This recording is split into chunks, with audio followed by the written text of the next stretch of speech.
Good morning, Mr. Simpson. Good morning, Mr. Kelly. Okay. Mr. Simpson, do you recall cutting yourself at any time between Mother's Day 1994 and June 13th, 1994, when over at Nicole's condo at 875 Bundy? I don't recall. Do you recall bleeding at any time for any reason, such as a bloody nose, any time between Mother's Day 1994 and June 13th, 1994, when over at Nicole's condo at 875 Bundy? No. Okay. Were you ever even at Nicole's condo at 875 Bundy anytime after June 6, 1994, and prior to June 13th, 1994? Yes.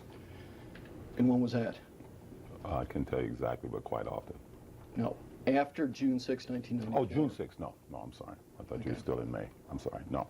Okay, so between June 6th and, which I believe was a Tuesday, no. Okay, so no time between that Tuesday and the time of Nicole's death were you over there? Correct. Okay. And do you wear a size 12 shoe, Mr. Simpson? At times. Okay. Well, let me ask you, did you have golf shoes in your golf bag that came back from Chicago? Were there golf shoes in there? Yeah. I believe so. Do you know what size they were? No. Okay. As you sit here today, Mr. Simpson, do you have a visible scar on the middle knuckle of the middle finger of your left hand? Yes. Okay. And is that approximately an inch to an inch and a half long? I would think not. About an inch long? I would, maybe a little less than an inch, possibly. Not much of a scar to me. Okay. And is that scar on the middle knuckle of the middle finger of your left hand a result of the cut you had on or about June 13th, 1994? Yes. Okay. And can you tell me with certainty exactly how you received that cut on the middle finger of your left hand? It's in a process of cleaning up some glass. I cut myself. Okay. And you're certain that's when you cut that finger that resulted in the scar? When I saw it, yes. When I knew it was cut, yes. But you're certain that you caused the cut in that bathroom with that piece of glass? I'm certain that while I was cleaning up some glass, I cut myself, and I noticed that it was coming from this middle finger, yes. Okay, and that was the first time you'd ever seen that cut in that bathroom in Chicago? Correct. Okay.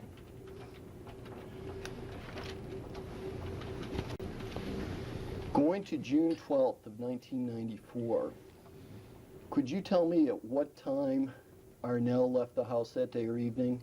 No. Did she go to the recital with you? No. Okay. Did you see Arnell at any time after the recital on June 12th? No. Okay. Could you tell me when the last time you saw her prior to the recital on June 12th was? No. Could you tell me the last time you had spoken to Arnell prior to the recital on June 12th, 1994? I don't recall. Okay. Could you tell me whether you told Arnell what your plans were for the night of June 12th, 1994 after the recital? Well, I don't know. I don't recall. Well, do you recall having a conversation with Arnell at all that day on June 12th? No.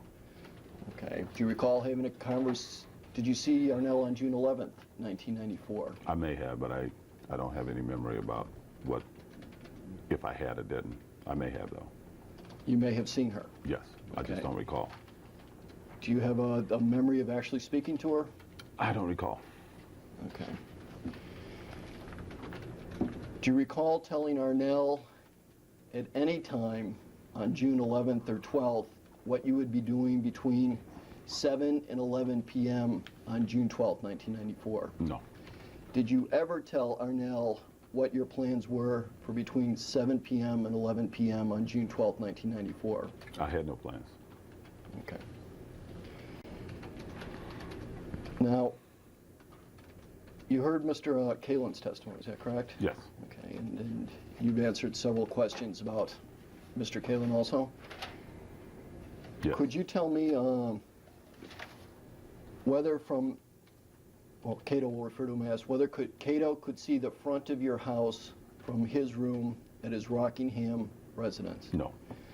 Okay, and I believe you You indicated mean the earlier. front by the entranceway? Is The that front entranceway from his room. No.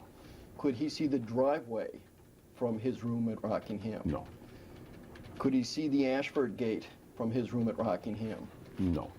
Could he see the Rockingham gate from his room at Rockingham? No. Okay. From his room At Rockingham. Okay. The Rockingham gate. Now, and I believe you indicated earlier that you often had friends pick you up for golf, and Mr. Kayla never knew about it? I've never seen him in the morning. Okay. And I play golf almost every morning. Okay. Did you ever see Cato when you're leaving for golf? No. Did you ever see him even when you're coming back from golf? Possibly, but I rarely saw him, period. Period. Okay. Yes. And as far as you know, he rarely saw your movements, period, also. Is that correct? That's correct. Okay. And is there any place from your residence in Rockingham that you can see inside the room Cato was occupying? Anywhere in the backyard. Well, most places in the backyard around the pool. Okay, but I'm asking from the interior of your house. Can you see into Cato's house? No, Cato doesn't have a house. Well, You mean a space? room. His room. Possibly. I've never really thought about it, but possibly depends on what slats were loose, or if the door to the room next to his is open. If that door is open, you can see in there fairly well from the living room and dining room, and probably even from upstairs. Well, If that door is not closed and the slats on his door are open, you probably could see part of the room, but you'd have trouble seeing all of the room from my house. well, from your house, when you say if that door was open, that's just the door to your office, is it not? Yeah, it's a door to the room next to his room, and it's normally open. Okay. Um, So No, you'd have to be in that office to see into his room if that door was open, is that correct? no. Either from that door or his front door. I'm sorry. I'm sorry, I'm a little confused. You want to Okay. get out the drawing and maybe we'll put it in your mind's eye? Well, I'm trying to put it in everybody's mind's eye. No, I don't need the drawing. Let me just ask a couple more questions. Where from the interior of your house, other than your office, could you see into Cato's room? You mean if that door to the room next to his is open? Correct. From the, anywhere in the entertainment portion of my house, from the TV room, the bar, the little bay window I have, possibly from the dining room, Okay. And is that and a possibly from upstairs. I'm not sure. Possibly from upstairs. okay? And is that a glass front door to Cato's room that goes out to the pool area? Now you're talking about another door, right? I'm talking about Cato's door now. Yes. Okay. And does he have any windows in his room facing the back of your house, on the front area of his room? Well, the door is all glass. Wait, Okay, any- wait a minute. Let's go back to that. The question. back of my Okay. house. There are no doors that face, or windows that face the back of Mr. Simpson's house because his bungalow, if you will, is perpendicular to the house. Okay. Is that correct, Mr. Simpson? Yes, but it faces the pool area. Okay. So all these rooms you discussed, the entertainment room and the like, are perpendicular to Mr. Cato's room? Yes. Okay. And do you ever recall being in your residence in Rockingham and being able to hear Cato's TV on No. in his room? No. Do you ever remember being in your residence at Rockingham and being able to hear the phone ring in his room? You mean he had a different phone, right? Yep. Probably I couldn't, Okay. but I don't recall hearing it. Maybe if I was trying to, but I don't recall ever hearing it ring. Okay. If someone had come over to your house between 9:30 and 10:45 on June 12th, 1994, could that have been done without Cato knowing it? I would imagine so, yes. Okay. And if you had made any long-distance call between 9:30 and 10:45 on June 12th, 1994, you certainly could have done that from your residence without Cato knowing. Is that correct? Yes. Okay. And if you had even, say, left your residence at Rockingham at 9:30 on June 12th, 1994, and gone to visit a friend till 10:45, you could have done that without Cato seeing you. Isn't that correct? I would imagine so, yes. Okay. And with regard to Arnell also, you could have had someone over between 9:30 and 10:45 p.m. and she wouldn't know if she was home. Is that correct? I'm sorry, you got me. What do you mean? Where does Arnell fit here? Well, from her Arnell residence, you Arnell could have... lives, if Arnell lives at my home. What do you Okay. mean? If she was in her bedroom sleeping or something? Yeah. No, what's the question?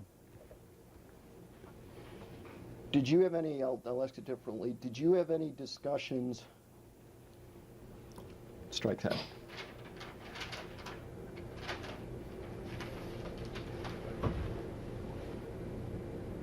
When the police officers woke up Arnell on the morning of June 13th, she had no information from you as to what you'd been doing between 9:30 and 10:45 p.m. the night before, did she? Well, I had no idea. I don't know one way or the other. I don't know if she talked to Cato or what, so I don't know. Well, you hadn't discussed it with her, had you?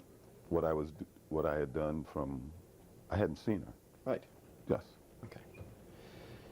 And when the police officers woke up Cato, he had no information from you as to what you had been doing between 9:30 and 10:45 the night of June 12th, 1994. you're Ready? asking him to speculate what information he had. I'm not asking from speculating. him, Mr. Baker.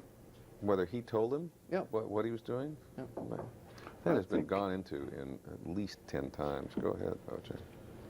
I think Cato was aware that I was trying not to sleep, and I was preparing myself to go to Chicago, yes. Okay, but no specific conversations as to what you're going to do in that time period. That I was not going to sleep, and that I was preparing to go to Chicago. I thought that was pretty specific. I thought he was aware of that, yes. Okay. Excuse me, that juice is right beside.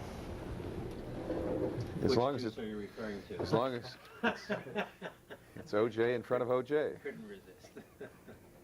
I think that's even been gone over before in this deposition, the juice. I think you're right. On June 12th, 1994, Mr. Simpson, on the way to the airport, did you discuss with the driver, Alan Park, what you had been doing between 9:30 and 10:55 before you drove in the driveway at your residence? I doubt it.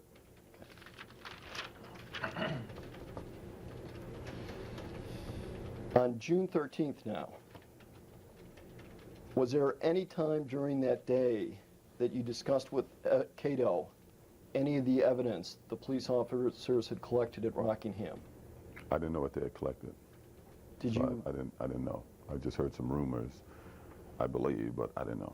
Okay. The specific question is, Mr. Simpson, did you have any discussions with Cato regarding any evidence that had been collected at your Rockingham residence? Not that I recall, no. Okay. Did you have any discussions on June 13th at any time with Arnell regarding any evidence the police officers had collected at Rockingham? I don't think so, no. Okay. Was there any time during June 13th that you discussed with A.C. Collins any evidence collected at Rockingham? I don't believe so, no. Okay. By the way, Mr. Simpson, did you know before noon on June 13th, 1994, that A.C. had taken Sidney and Justin down to the Browns' house? I believe so, yes. Okay. Did you know that even before 9 a.m. on June 13th that A.C. Collins was taking Sidney? Yeah, Justin? that's what I wanted to know. You mean L.A. time or Chicago time? L.A. time, first of all, with the noon question. Okay, that would be 11 in Chicago, so he's asking you at 11 o'clock on Chicago time on the 13th, did you know? I knew sometime that morning. I knew by the time I got back to L.A., I knew AC had. I'm not sure if I thought both AC and Arnell had, but I knew AC was involved. I knew AC was driving. Okay, and you knew that when you were still on the flight back? I don't to know. LA? I don't know. I just knew that morning. Before I got to my house, I knew that. Okay. When you spoke to the police at any time on the 13th, did you ever discuss with them or they with you blood that had been found at Bundy? Discuss other than in the interview, when it came up in the interview and somebody mentioned it when I was handcuffed. I don't know about Bundy. They said there's blood asking everywhere. about- There's blood at Bundy, there's blood at your house. You know, other than that, they didn't specifically say anything Okay. that I recall. Anyway. Well, when do you recall hearing them say there was blood at Bundy? The guy, when I was handcuffed, said we got sort of a problem. We got blood there, we got blood here. It was like blood was everywhere. Did he specifically say Bundy? He may have, yes.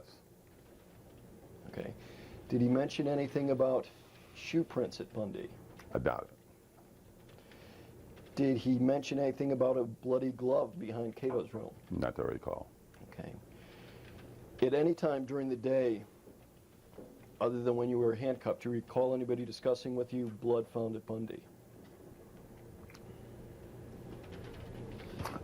I can't recall. I just know that by the time I got to my house, I knew that the murder had taken place at Bundy.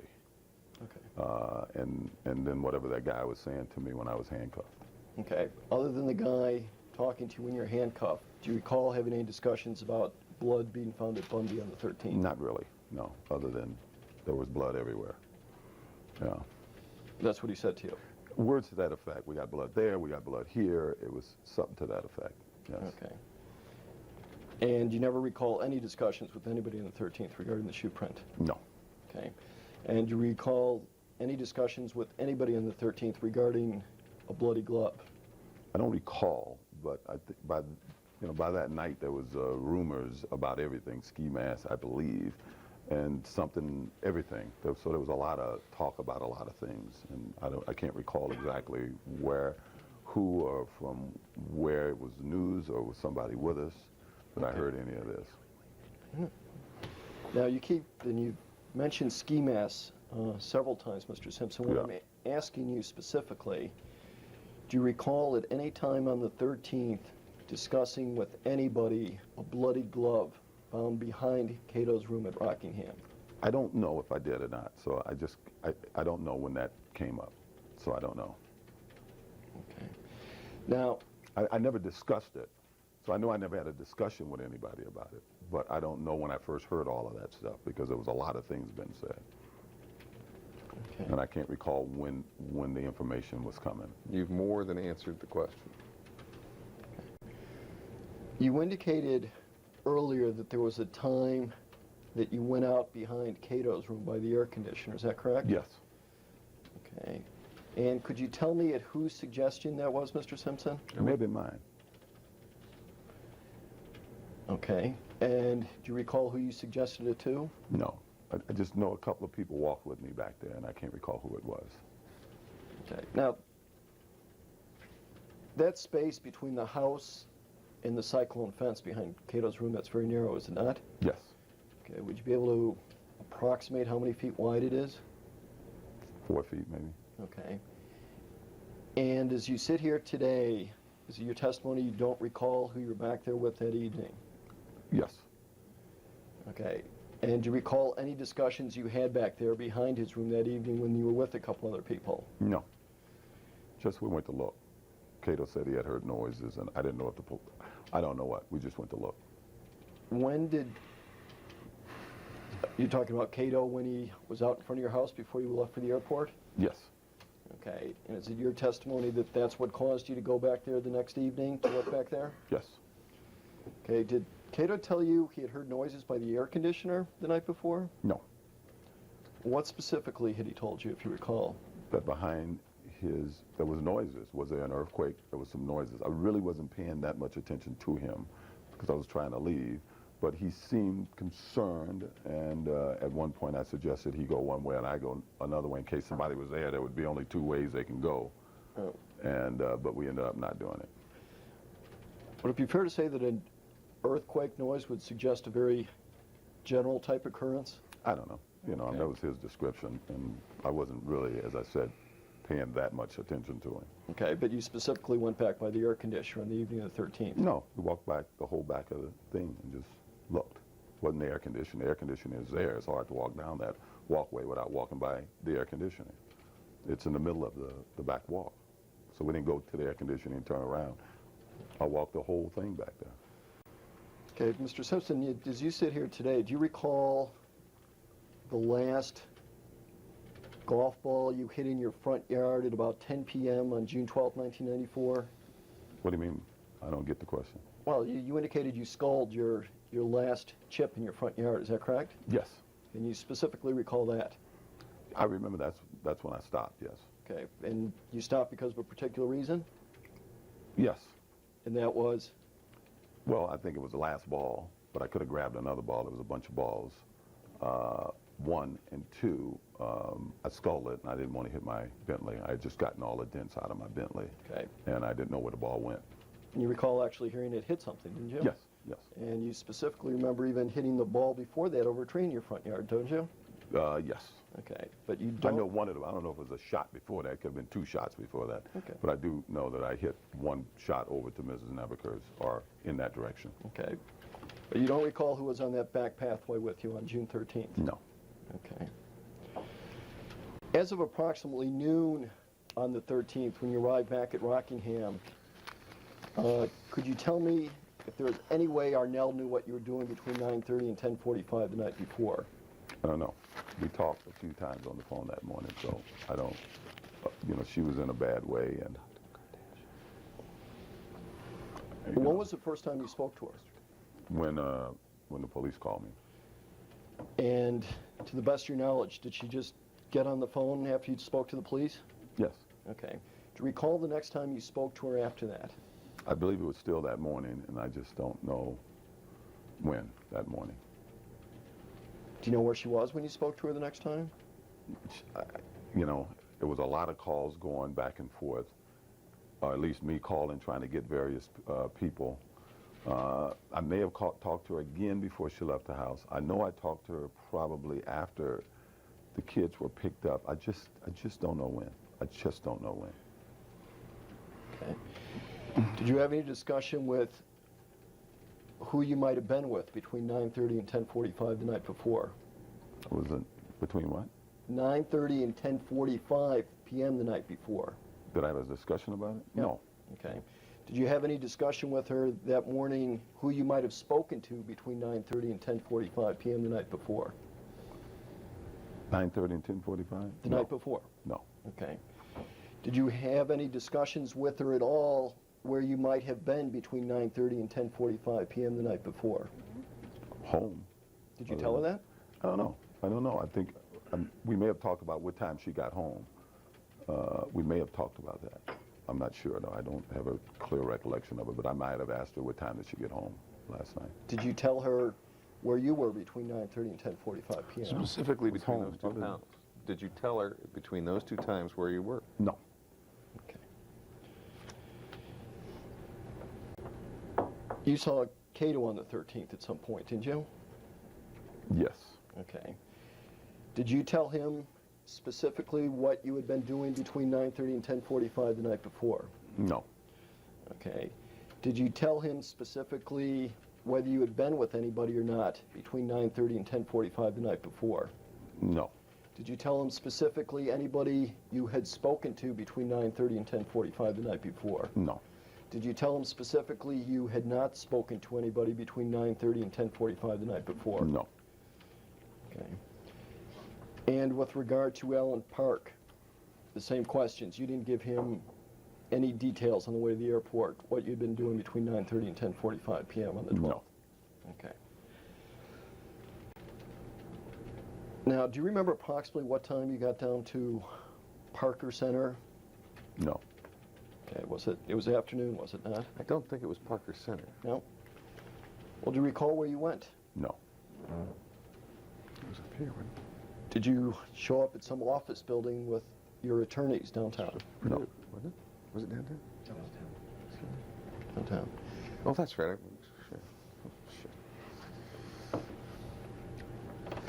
Memory goes first, Mr. Baker. I think you're right, John. Everything else is gone. So it's amazing that I have anything left. Mr. Simpson, do you recall giving a statement to the police sometime on June 13th when you got back from Chicago? Yes. Okay. And do you recall that being in the early afternoon on June 13th? It could have been. Okay. I don't really. It could have been. Well, prior to that statement, had you, and I'm talking when you were in the office with Lang and Van Etter, had you ever told any police officers who you were or were not with between 9:30 and 10:45 p.m. the night before? I may have. Do you know to whom you might have said that to? One of my calls to LA that morning was to the LAPD, either answered the phone at my house or Nicole's house, and I'm not sure. It may have been Lang, and because one of them said it's very important. When did you leave last night, and what did you do before you left last night? Words to that effect. Okay. But somebody with LAPD said to me, it's very important, because I didn't know these officers at the time. What time did you leave last night? And I just can't recall if he asked more questions than that. Okay, do you recall what time that call or phone discussion with Lang was? It was before I left Chicago, so it would have been Chicago time before 9 o'clock, I guess. LA time before 7 o'clock. Okay, and was that a call you initiated? Yes. Okay. Do you recall how long that conversation was? No.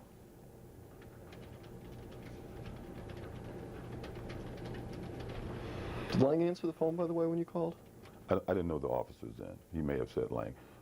He may have said he was Lang, but I didn't know the officers and whoever answered the phone.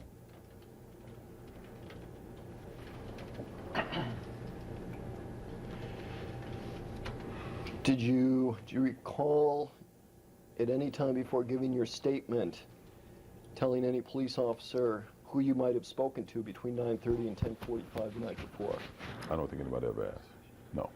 Okay, but did you ever tell? No. Okay. Did you ever tell any police officer prior to giving your statement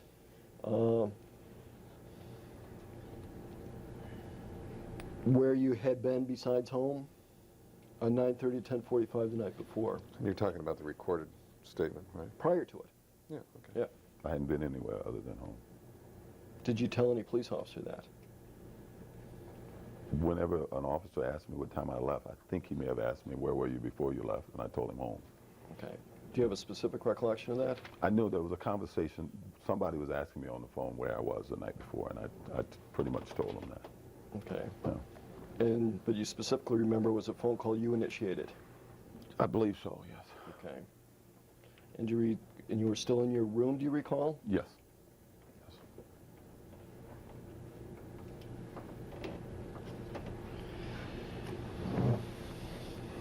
And Mr. Simpson, they drew a sample of your blood after you completed giving your statement to Detectives Lang and Van Adder, did they not? Correct. Okay. And could you tell me approximately how long a drive it is from where you gave that statement back to your residence at Rockingham in terms of time? Depending on traffic. Oh, could you approximate for me? No, you'd ask one of these other lawyers. I couldn't, because depending on traffic, I don't know. Is it less than a half hour? If there's no traffic, probably, yes. Okay. Can you make it in 15 minutes without traffic? Maybe. Okay. And same holds true for 875 Bundy? I would think so, yes. Okay.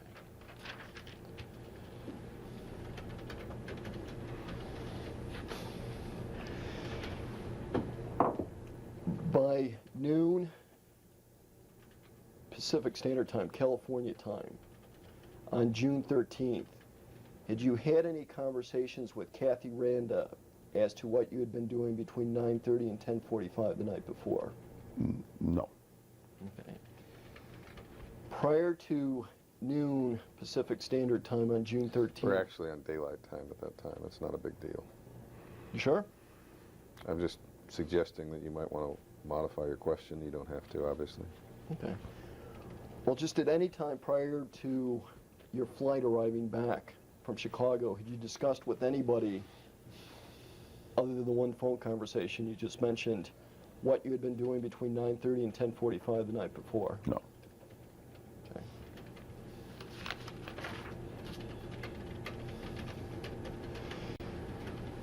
When you left Rockingham for the airport the night of June 12th, 1994, did you lock the front door?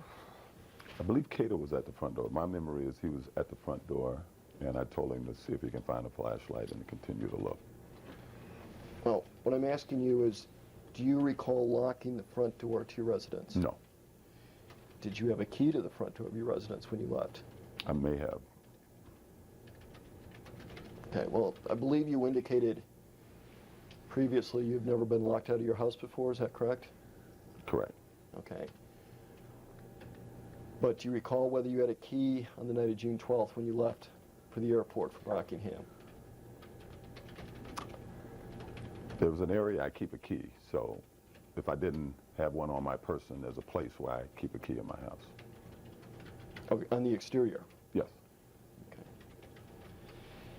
Did Cato have a key to your main residence on the night of June 12th, 1994? Not that I was aware of. Did he know where you kept the key to your main residence the night of June 12th, 1994? Not that I'm aware of. Did you tell him the night of June 12th where the key to your main residence was? Not that I'm aware of. On the night of June 12th, 1994? Not that I'm aware of. Okay.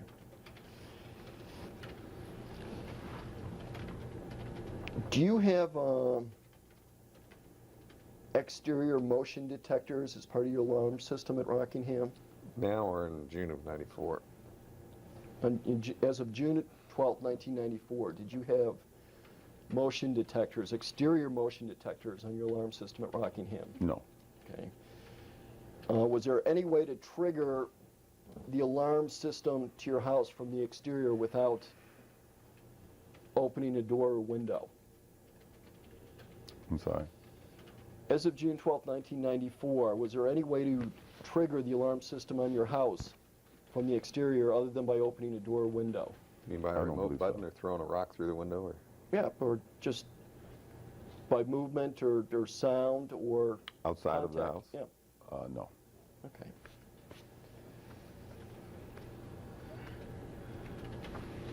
When you called from the airport, did you ever ask Cato to lock the front door that you recall?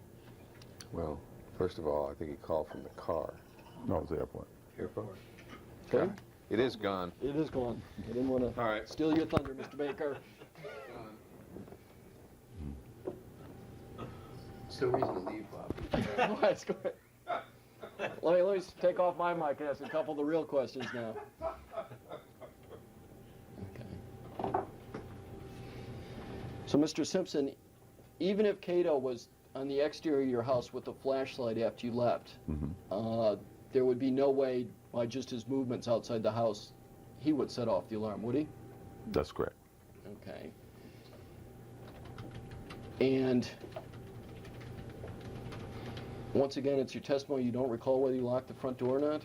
No, my recollection is I walked out of the front door and Cato was behind me, and I told him to look for a flashlight. I had mentioned to him about putting the alarm, and it appeared as if it was going to, Cato was being Cato. And I said, look for a flashlight, and I'd give him the alarm. I'd call for the alarm. When you say Cato being Cato, do you think of him as a little scatterbrained?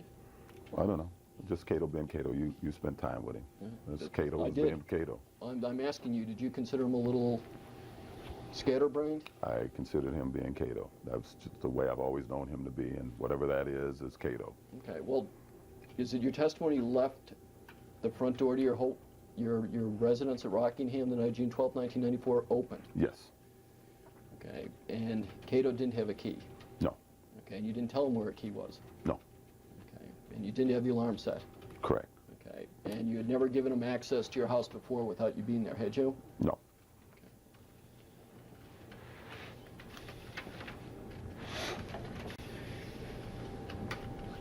Mr. Simpson, just generally, would it be fair to say that Nicole took a lot of photographs? Oh, yes. Yeah. I mean, right up to 1994, for say the last 10 years, she was always taking photographs, was she not? Ever since I met her, yes. Okay, and she would frame a lot of them, Yes. and an awful lot of them were on display in your Rockingham house? Yes. Okay, and when she lived at Bundy that last year and a half, she had a lot on display there? Yes. Okay, and do you know whether she kept the extra photographs that she didn't frame also? No. You don't know? Well, I'm sure she did. Okay. She always had photographs. Okay, did she have photo albums? Yes. All right, and would she take pictures of, say, parties you guys had? Yes. Okay, and during vacation, she'd bring her camera? Yes. Okay, and do you recall her even taking pictures of the house inside and out?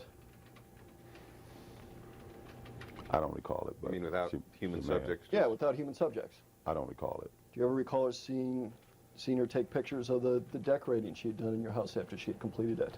I'd never seen it, no, but she may have, but I've never seen her do it. Okay. Did you have a chance anytime after June 12th to go through Nicole's collection of photographs at Bundy? No. Okay. Now, Mr. Simpson, you stated earlier at your deposition here and on your infomercial, you referred to the Bruno Magli shoes as, I think, ugly. I think you said nasty ones too. Is that correct? No, I said I wouldn't have wore those ugly shoes, yes. Okay. And I think you also indicated that you had seen them during the trial? The pair that they had at the trial is the only pair I've seen that I knew was Bruno Magli shoes. Okay. Could you tell me, as you sit here today, do you know the size of the shoe that left the shoe print at 875 Bundy on the night of June 12th?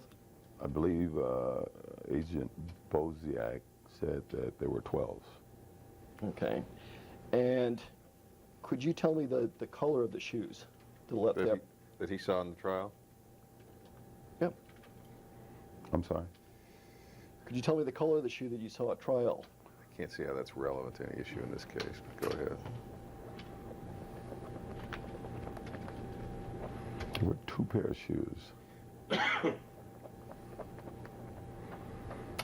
They may have been bluish green or green and blue, bluish. They were, yeah, I believe. I'm not 100% sure on that. Okay. Well, do you know how many different styles men's Bruno Maglis come in? No, Okay. Do you know how many different colors they come in? no, Do you know whether they come in tie-ups? no. Do you know whether they come in slip-ons? Well, tie-ups, I know they come in because that's, I believe, what they had in court. Okay. Do you know whether they come in a slip-on shoe also? No, Okay. Do you know whether they come in high cuts? no, Do you know whether they come in low cuts? no. Okay. Well, high cuts. I believe they were mid cuts. I believe the ones that were in jail, I mean, when I was in court, may have been high cuts.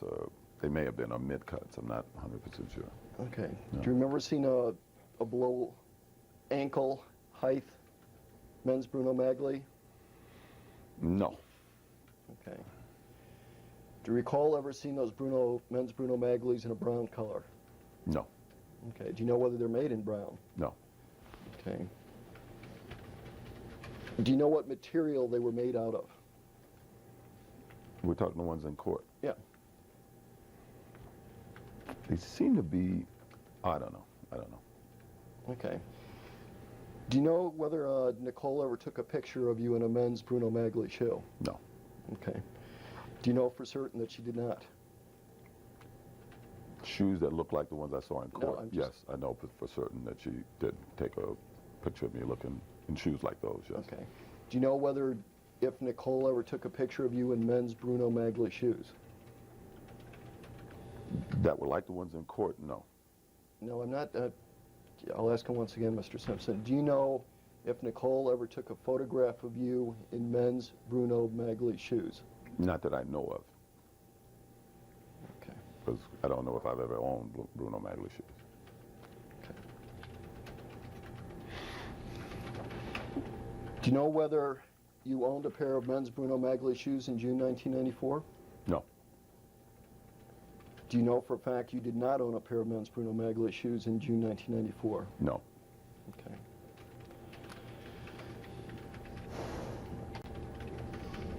On the night of June 12th, 1994, do you recall having cash up in your bedroom? say that again. Do you recall having cash, U.S. currency, up in your bedroom? When? On the evening or night of June 12th, 1994? Yes, Okay, and approximately how much was that? I left $5,000 or $6,000 there that I put under my sweater.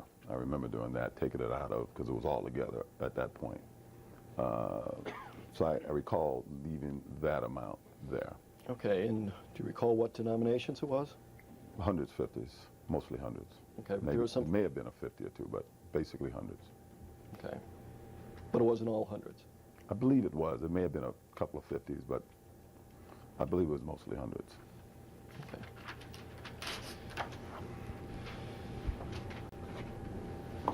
Now, you were employed by Hertz in June 1994, were you not? Yes. Okay. And part of your duties with Hertz, one of the things you would do is play golf with preferred customers of theirs, would you not? That's correct. Okay, and sometimes you'd attend parties and functions for them with their preferred clients? Yes. Okay, and were there times you'd actually give talks at conferences and things for Hertz? Correct. Okay. And these various things I just referred to were all part of your job with Hertz, were they not? Yes. Okay, and was part of your job responsibility to always be gracious and hospitable when you'd attend these various functions and events? I think that's why they hired me. Okay. And would it be fair to say that you would keep personal matters or moods to yourself when you were attending these events for Hertz? I think I did it most of the time. Okay. Yes. And in June 1994, you were an announcer for NBC? I was under contract in You were- NBC. I wasn't doing any work for them in June, but Okay. I was Well, an announcer for 'em. the last couple of years that you had done work for them, what type of work were you doing? Football, color, commentary work, and mostly in the pregame show. And if doing the Olympics, I did the Olympics. Okay. You had never competed in the Olympics yourself, had you? No. Okay. Did you do a lot of on-site interviews with competing athletes when you were Yeah. doing your color commentary? Yes. Okay. And you didn't have any script or rehearsed questions ahead of time when you interview these people, would you? No, you studied. You studied your subject, obviously, so that you can be prepared. So I like to think I was a guy who studied a lot, yes. Okay. But when you'd, say, conduct a post-game interview with a competing athlete in a football game, it would be based on what you had just observed, would it not?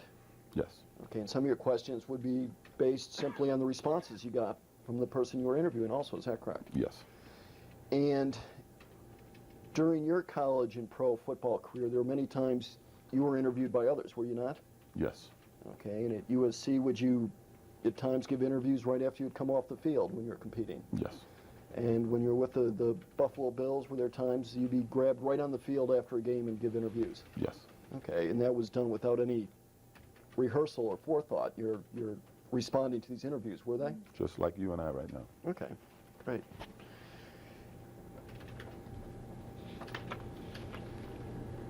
There was a time you did Monday Night Football also. Yes. Okay. And were there ever times you just didn't feel like going to work when you were working on TV?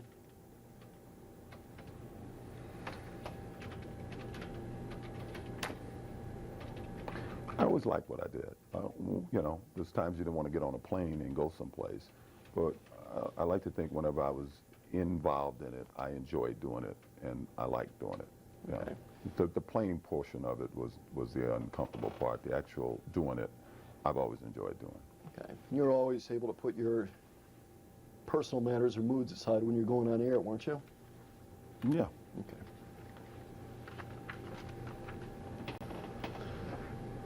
And in your acting career, I think there were some movies where you were one of the principals, say the Naked Gun series. Were you not? Yes.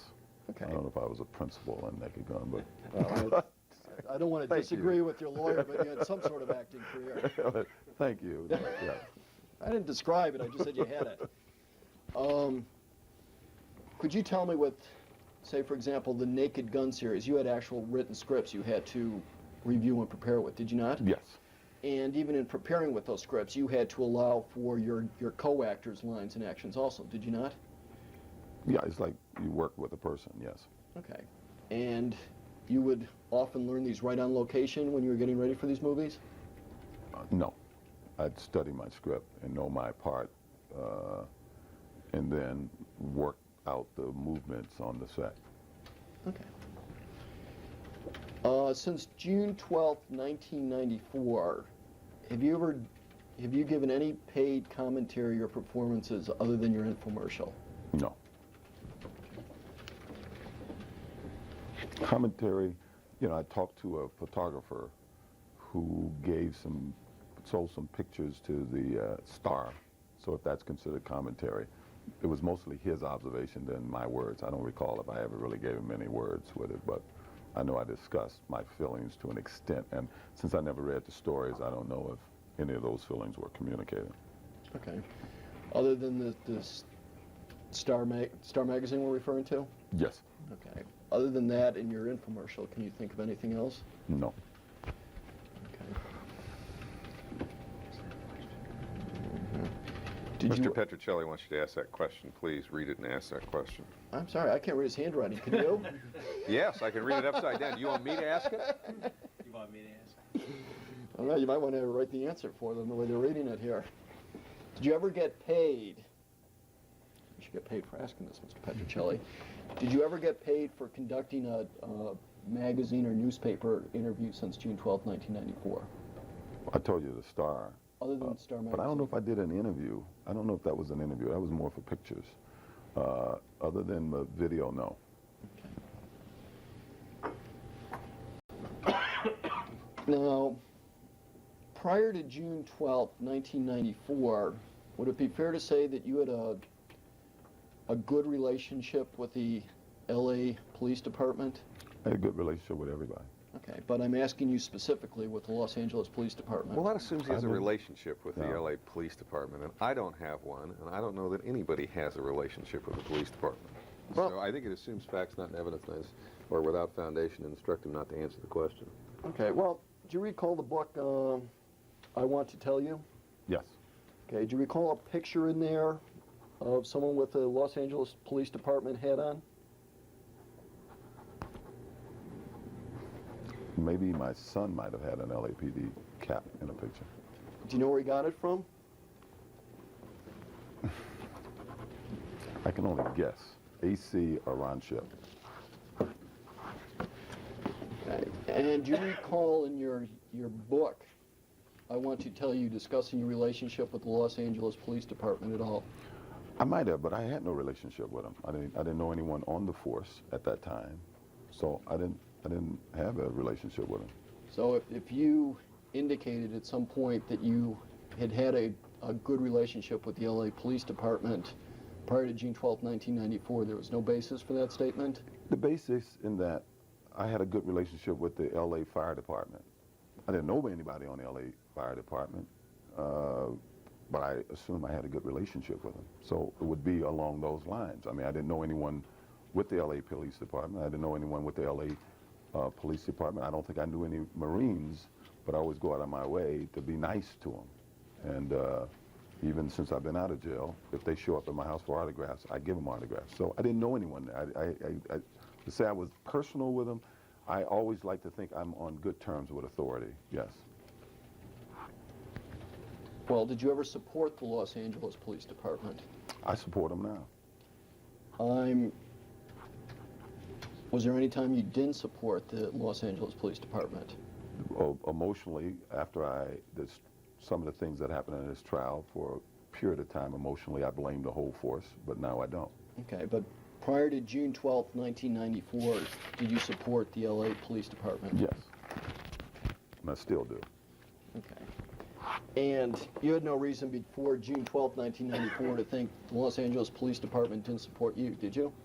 Well, I don't know that there's that presupposes a whole bunch of things that I don't think he would have any way of knowing. No. It calls for speculation, instruct him not to answer. Okay. There was a time that police officers came to your house when you had a bat in your hands. Do you recall that? When they came, I don't think I had it in my hand, but there was a time when, after an incident, they came to my house, yes. Okay, do you recall what year that was? I think 84. Okay, and do you recall the name of any of the police officers that came to your house at that time? I think it was only one, and he was only there for like 30 seconds or so, and I don't think he introduced himself. And that was it. Well, as you sit here today, do you know who that police officer was that came in 1984? Today, I'm told it was Mark Fuhrman. Okay, that's Detective Fuhrman. Yes. Okay. And when he came there in 1984, he did not file a police report, did he? But there was nothing for him to do. As he testified in court on cross-examination, there was nothing for him to do. There was no reason for him to be there at that time, and he left. So there was no report to file. There was nothing for him to do. If you look at his testimony, he testified to that. So Okay. Is your answer no, he did not file a police report? I don't know what he did. I really don't. Okay. I know there was no reason for him to be there, and he realized that and left. Okay, well, he didn't come on your property because he heard the bat hitting the car, did he? And he didn't come on our property because anybody on my property called him. Do you know how he Go ahead. Do you know how he had occasion to show up at your property? No. And what property was this at? Rockingham. Okay, and that's what the gate to the Rockingham entrance? We didn't keep the gate closed in those days. Okay, was this a marked police car he showed up in? I never saw it. They were outside the gate. Did he walk up the driveway? I believe so. I just saw him in the front yard at one point. And you never called the police? No. Nicole never called the police? No. Was Michelle working there at that time? Yes. Do you know if Michelle called the police? She didn't know. And he just showed up on your property, Detective Fuhrman, after that incident? Yes. And how long after you broke the windshield did Detective Fuhrman show up on your property? Half hour maybe. Okay. And were you still out front with Nicole at that time? We had just walked outside. I just walked outside because a West Tech guy had come and was leaving, and I walked outside. And then Nicole came outside. And why was the West Tech person there, if you knew?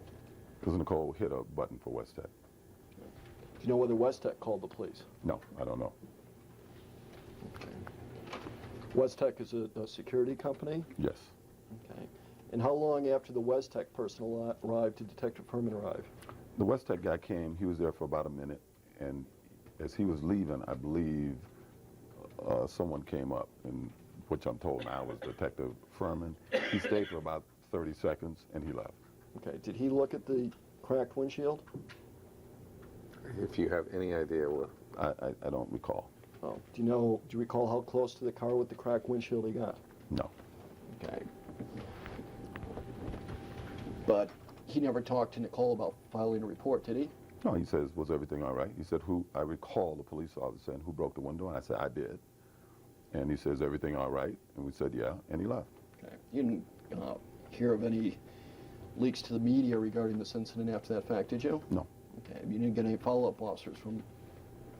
visits from police officers, did you? There was no reason to.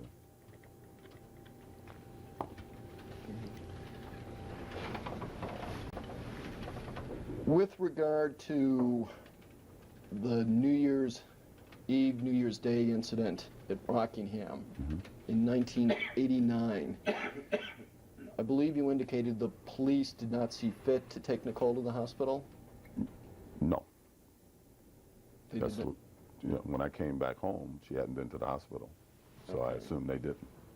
Okay. And when you left the house early that morning after Police Officer Edwards arrived, he didn't pursue you at all, did he? Not that I know of. And if you know, did he put out a radio call for backup or anything when you left there? I have no idea what he did. Okay. Were you ever arraigned on any charge in that case?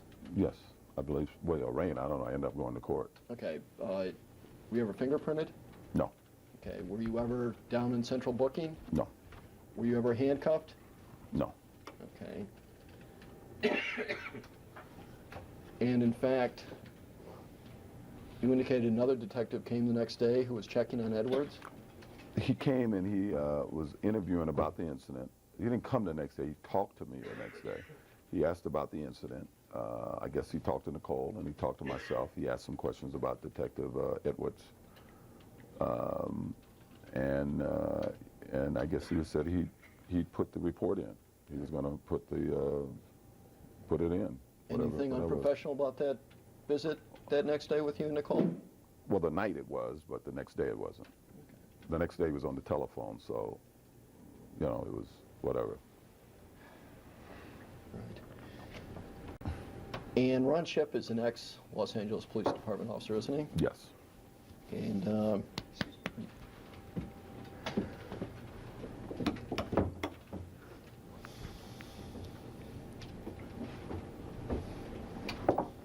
And you knew that prior to June 12th, 1994, when you were friends with him? Yeah, I've known Ron for a number of years, yes. Okay, and did you ever meet other Los Angeles Police Department members that he brought to your house? When you say bring to my house, yes, they stopped out front. And if I was outside, I'd talk to them. Occasionally, they'll come in and have a Coke or Pepsi and leave, yes. And you never had a fight or argument with any of these guys, did you? No, they seem like all right guys. Was there ever a time they asked you to contribute to something and you didn't? I don't recall. Do you recall them ever asking you to speak it or appear somewhere that you didn't? I don't recall ever doing that for them, no. Okay, is there anything at all that you can tell me about that would cause you to think prior to June 12, 1994, the Los Angeles Police Department had anything against O.J. Simpson?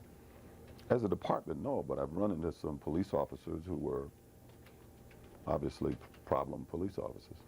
You told us about Police Officer Edwards on the morning of January 1, 1989. Could you relate any other incidents to me? At least 5 times in my life, I've been stopped and taken out of my car. A year previous to, in 92, I believe it was, a cop stopped me on Cliffwood, and 2 cops stopped me. One had his gun out, and when I asked why they got their gun out on me, the guy just asked for my driver's license. I kept saying, why has this guy got a gun on me? And then I guess they saw it was me, and so they wrote me a ticket, and I wasn't speeding. Yeah, like most black guys, I've been stopped a few times until they saw it was me. And but when they saw it, consequently, then was okay. okay. But they stopped me only because I was black and in a nice car. That's the only reason I was stopped. But they always let you go because of who you were. I don't know. Once they saw I hadn't stolen the car, I guess they let me go. Okay. On June 13th, when you went down to the station with Lang and Van Adder, I think you indicated they were conscious of the fact that you were tired at that time, Yes. and I think you indicated they were actually concerned about getting you back home and getting the statement over with. I don't think he indicated any concern whatsoever. He indicated what they said. Did they state something to you to the effect, OJ, we just want to get this over with and get you back home? Yeah, we just want to get this over with so you can go home. Okay. And were they polite to you when you were down there? I don't know. They were just, I guess, police officers, as far as I was concerned. Doing their job? As far as I was concerned, yes. Okay. And Detective Fuhrman wasn't with them during that statement you gave, was he? Not that I recall. Other police officers were coming and going. I don't recall seeing him. But I wouldn't recognize who they were. Okay. And to the best of your understanding, on June 17th, you were given the opportunity to surrender to the police, is that correct? Yes. Okay, and to the best of your understanding, did there come a time that police officers were sent to Kardashian's home? I don't know. Okay. But, as you understand it, your attorney, Mr. Shapiro, had reached an agreement with the LAPD for your surrender, is that correct? That's correct. Okay. And as far as you know, prior to your surrender, the LAPD agreed not to send any officers to Kardashian's home, did they? I don't know. I thought every time Shapiro said something to me, but I don't know. I really don't know. Okay. Yeah. Did Mr. Shapiro indicate to you that the LAPD knew where you were at that point? Don't answer that. Do you know whether the LAPD knew you were at Kardashian's on the morning of June 17th? No.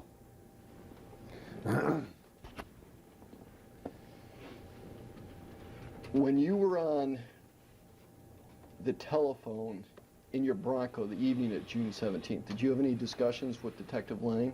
I don't know. I don't recall. I may have, but I just don't recall. I believe I might have, but... Do you recall the substance of any of those discussions? No. Do you recall talking to any police officers other than Lang? If I you don't talked. recall I don't know who I talked to. Lang may have been one of them, but I was kind of in a daze at that time. Do you have any recollection of anything you said to any of these officers? No, Do you have any recollection of anything any of these officers said to you? no, Okay. Do you recall hearing AC indicate on the phone that he wanted to get you back to Rockingham? no. Do you recall driving back to Yeah, Rockingham? I do kind of. No, I don't know. I know AC at one point was yelling at somebody outside of the car. And I think when he was yelling at someone outside the car, he said, "I'm taking him home." But for the couple hours on the interstate, that was 405, wasn't it? I don't know. I was laying in the back, so I have absolutely no idea where he was. Okay. Did you ever indicate to AC that you wanted to get back to Rockingham? Yes, Okay. And you eventually got back to Rockingham, did you Yes, not? yes. Okay. The police didn't stop you at any time before you got to Rockingham, did they? no, Okay. And in fact, when you got back to Rockingham, they allowed you to leave the Bronco and enter the front door of Rockingham, did they not too? yes. Okay. Could you tell me what your actions were after you got in the front door at Rockingham on the 17th? I think I just went and sat in a chair, and they talked to me. I can't recall what they talked to me about. Okay. Did you make any phone calls? I don't recall. Okay. Could you recall at what point they put handcuffs on you? No, When you were sitting in that chair, did you have handcuffs on? I don't recall. Do you recall making any phone calls before they put handcuffs on you? I don't recall. Do you recall being frisked in the house? I don't recall. Was there anything discourteous or unprofessional the way you were treated at Rockingham the night of the 17th when you got back there? Not that I recall. Okay. Now, Mr. Simpson, I believe you played 2 years of junior college ball, is that correct? Yes, Okay, and then you had 2 years at USC? yes. Okay, and what position did you play at USC? Tailback. Tailback. And were there times that you were on the receiving end of passes? Yes, Okay, flare passes? yes. I Screens? have no Yes. clue what this is leading to. You're going to have to tell me because we're not going into his football career here. Okay. Did you ever drop a pass that hit you in the hands, Mr. Simpson? He didn't drop the glove, Mr. In a game, I never recall dropping a pass. No? In a game, I never recall He dropping a was pass. never coached to fumble. Did you ever fumble, Mr. Simpson? I'm sure I did, but I wouldn't consider it a fumbler. But you wouldn't consider it a what? You know, some players have reputations of being fumblers. I don't think I was ever considered a fumbler. Okay, but did you ever fumble in your years with Buffalo? Oh, yeah. I've been hit a few times and gave up the ghost, as they say. Okay. Did you ever run into players on the sidelines when you were forced to the sideline? I may have. Sorry, did you ever? Run into players when you were I'd like to forced think I was out? knocked into players, yes. Okay. Did you ever get knocked into walls? Into what? Walls Yes, during your playing days? yes, Benches? yes, Down markers? yes, Officials? yes. Okay. Do you remember when you were making your infomercial, making the statement that it was ridiculous to think you could have dropped the glove back there because you've spent your whole life avoiding players and things and not fumbling? Yes. Okay. I don't think I'd fumble. I fumbled because 11 guys were grabbing at me and hitting me. It's a little different, I think. Yes. Okay. And you play golf also now, don't you? Yes. Favorite sport now? Yes. Okay. And you started playing in the late 80s? Yes. Okay. And you have a better than average handicap? Today, no. Well, as of June 12th, 1994. Yeah. Yeah. Okay. And you play right-handed? Yes. Okay. And I assume you always wear a golf glove when you play? Not always, but most of the time, yes. Well, on June 11th, when you played at, I assume you played at Riviera on the 11th? Yes. Did you wear a golf glove that day? Sometimes some clubs I have I don't wear gloves, but I would have worn a glove during the course of that round. Yes. Okay. Other than the putter, is there a particular club you don't wear a glove with? Mostly par threes. Okay. Short irons? Short irons, bigger grip. Okay. By the way, your Callaway clubs, do they have a special grip made for you? When they send them to me, yes. Okay. I changed it at some point, but they sent me those well, yes. Okay. Were those oversized grips? They put on, when they sent them to me in May, they sent them to me with what they call arthritic grips, Which were? real big grips. Okay. Do you know the approximate diameter of those grips? No, but I think that the name of them are arthritic. I mean, I think they call them arthritic grips, and that's the way they were sent to me from Callaway. Okay. Did you play? You played golf Sunday too on June 12th. Did you not? Yes. Did you wear a golf club that day? During the course of the day, yes. Okay. Other than on the par threes, can you think of a time when you were playing that you didn't have your glove on? No. Okay. And when you sent that bag off to Chicago the night of June 12th, was there one or more golf clubs in the bag even? I hope so. Okay. And I think you indicated you were an extra large? Depending on the glove, as you know, you're a golfer. Some gloves I need double XL. Some gloves I can wear large. If they stretch, they just don't last long because they tear. Okay. And those snap over your wrist? Yeah. Okay. And generally golf gloves are soft leather? Yes. And as you stated yourself, that you can stretch them over your hand to fit, can you not? Yes. Okay. And I think when you, in giving your statement to the police on June 13th, 1994, you indicated that you would get nicks and things on your hands playing golf. Do you recall that? Yes. Do you recall ever getting a nick or cut on your left hand with the golf glove on it anytime June 11th or June 12th? No. And had you played golf previous occasions that same week? Yes. Okay, what days were they? Every day. Okay, and it's your usual practice, I assume you wore a golf glove, except Yes. for par threes? Yes. Okay, and that was always on your left hand, was it not? Yes. Take a break? Sure. Okay. Going off the record now.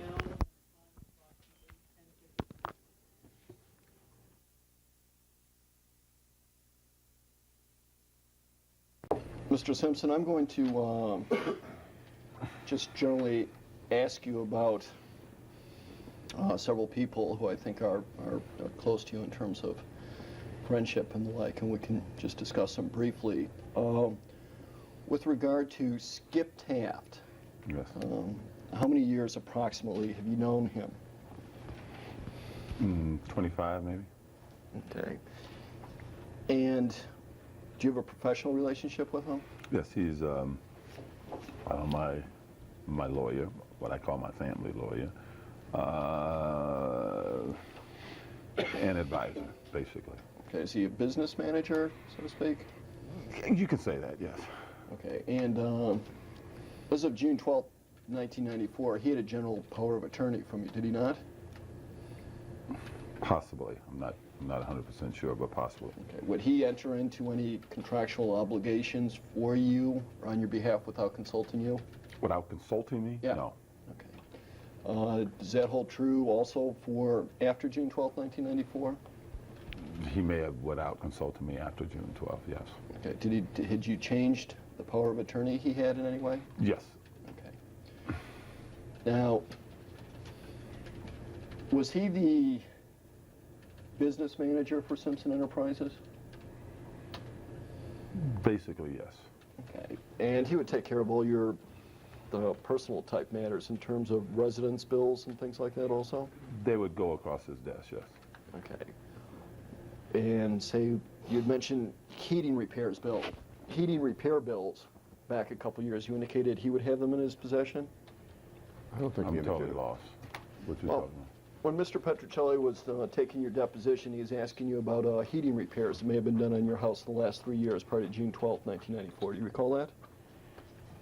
I think it's something about me going to the back, lighting the pilot and stuff for my heaters. Yeah. And you indicated to check with someone regarding bills going back 3 years.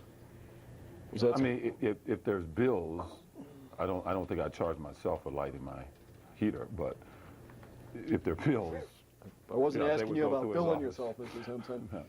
yeah, if there are bills concerning changing heaters or major bills, they would have gone through Skip's office, yes. Okay, does he actually write the check for the utility bills and the like? I think Yeah, we had an accountant come through, and she probably wrote it. He may have signed them. Yes. Okay. But he keeps records of all those I believe. home, I'm sorry. I believe so. Yes. Okay, so say for 1991, he would have records of all your heating bills that had been paid. Don't speculate on what records he's got if you haven't seen them. If you know, I don't know. would those go to his office? In '91, if I had bills, they would have gone through his office. Yes. Would electric bills have gone through his office? I believe so. Would phone bills have gone through his I office? believe so. What about pool service bills? I believe so. Tennis court maintenance? I believe so. And do you know whether or not he kept permanent records of those bills and went through his office? No. Okay. Now, Kathy Randa, how long have you known her for? About 20 years. Okay. And has she worked for you for 20 years? The majority of the 20 years, yes. Okay. In what capacity? An assistant. Okay. At Simpson Enterprises? Yes. Is that who she was an employee of?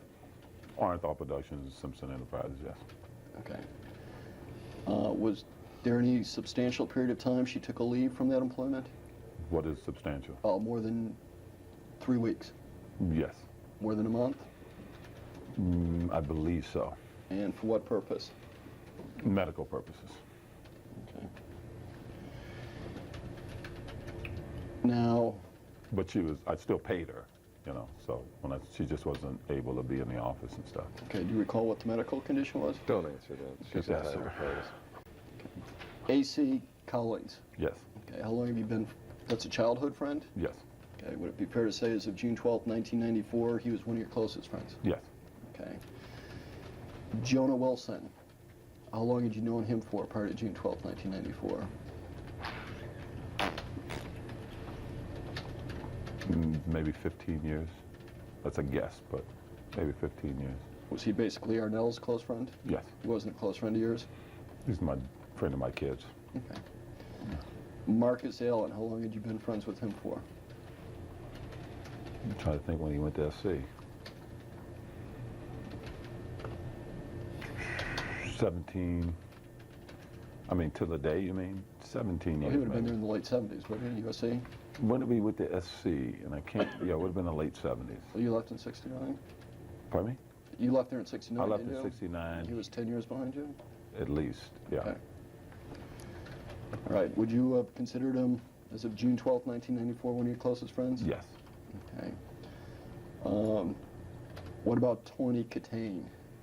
Would you have considered her one of your closest friends as of June 12th, 1994? Closest, no, but friend, yes. Okay. And I think you indicated she was Kathy Randa's best friend? For a while, for sure, yes. Okay. By the way, how far did Tawny Catane live from your Rockingham residence in terms of miles I don't know. When? as of June 12th, 1994?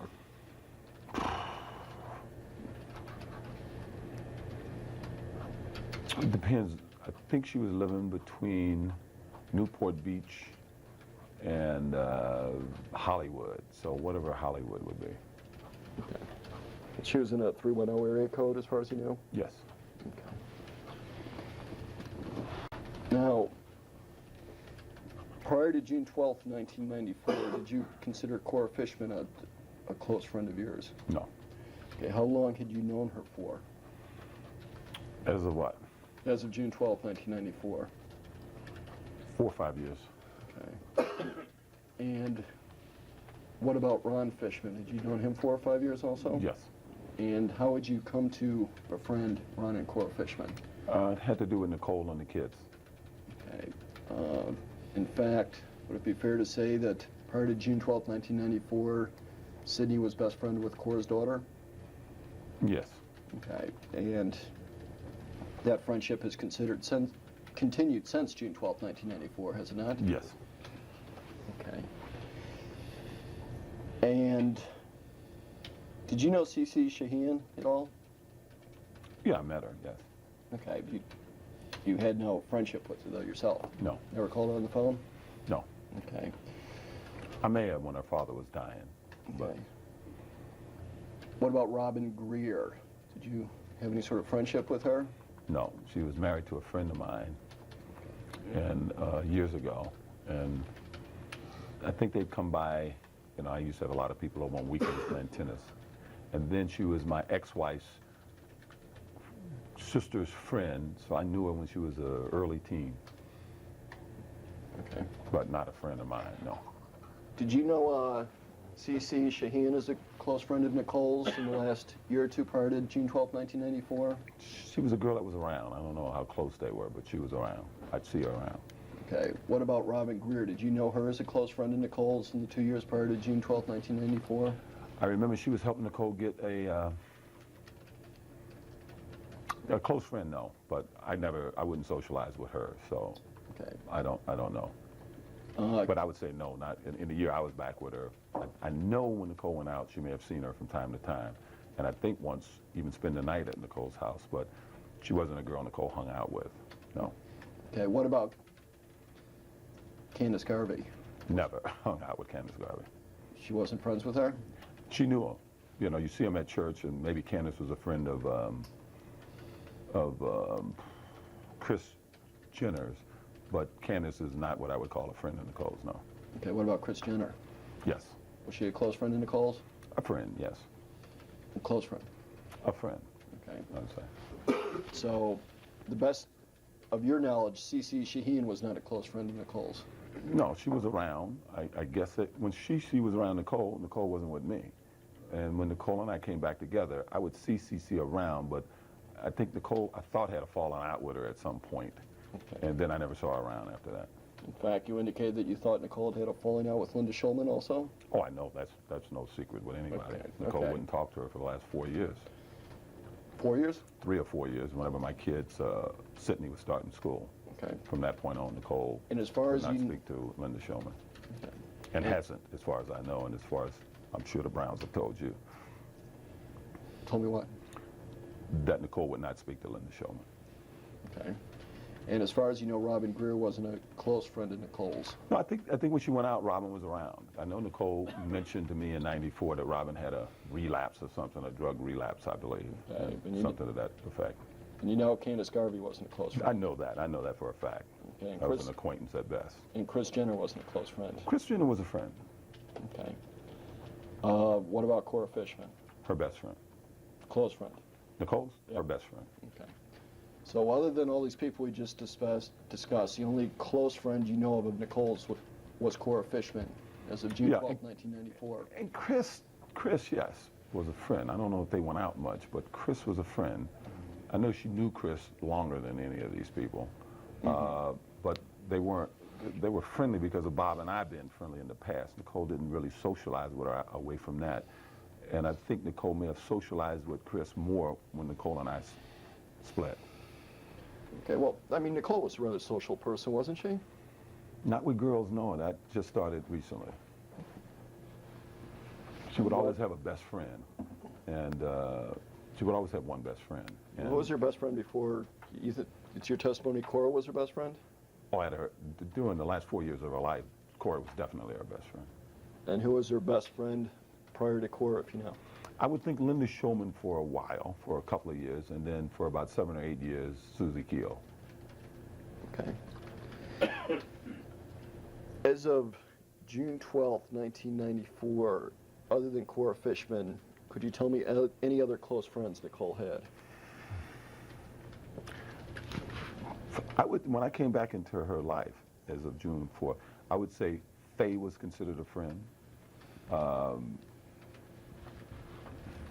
That said, when we first got back there, CC was around, and all of a sudden I never saw CC around for probably all of '94.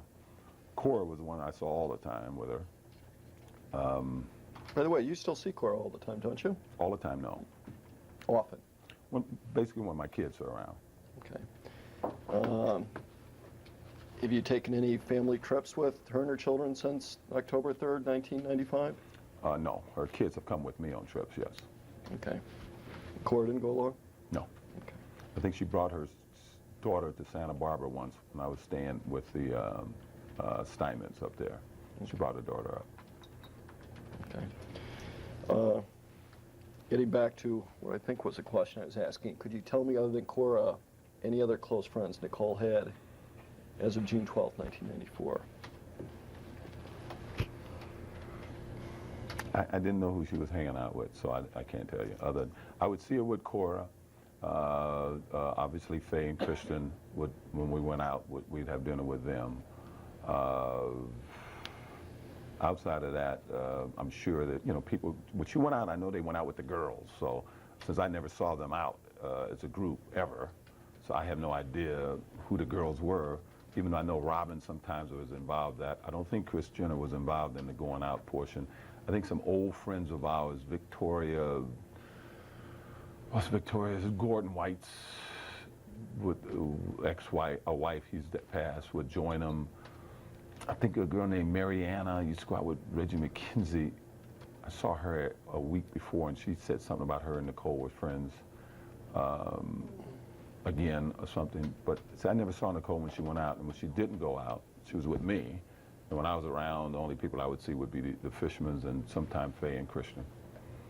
And, of course, the Jenners if they went on a trip with us. Mr. Simpson, and this will all be regarding June of 1994 now. I'm just going to ask you some questions about phones and phone numbers. Okay. Could you tell me what the phone number was, or phone numbers were at your Rockingham residence? I don't recall. Okay, was it 310-476-4619? That sounds right. Okay, and I'm going to ask all these as of June 12, 1994. Does that sound right? That sounds right. Did you have more than one number at that time? I don't think so. Do you know whether you had rollover capability at that number? I may have, but I don't know. Okay, did you have any outside phones on your Rockingham residence? What do you mean? Well, did you have a phone jack, say, at your cabana? Yes. Okay. Did you have a phone jack near your tennis court? Well, the cabana and the tennis court are together. Okay. Did you have a phone jack on any outside terraces? No. Okay. With Simpson Enterprises, do you recall the phone number there? I think it was 820-5702. Could you tell me what number was 310-207-0708? Say it again. Area code 310-207-0708. No. And what was this Simpson Enterprises number again? 820-5702.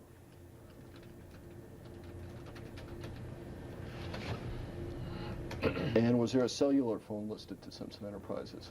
Yes. Do you recall that number? No. Would it have been area code 213-712-9836?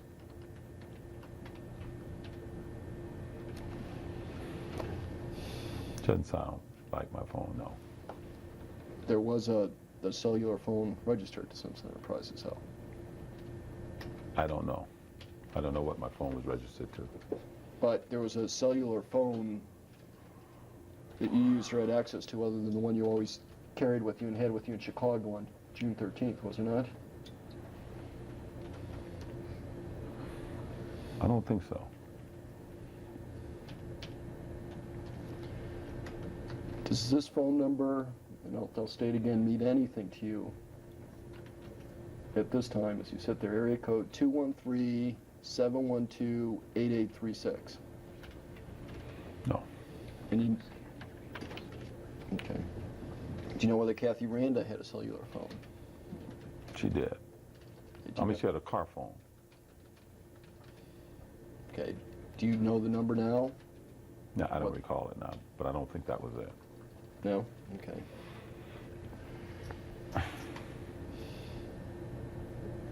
And your cellular phone was 310-613-3232? I believe so.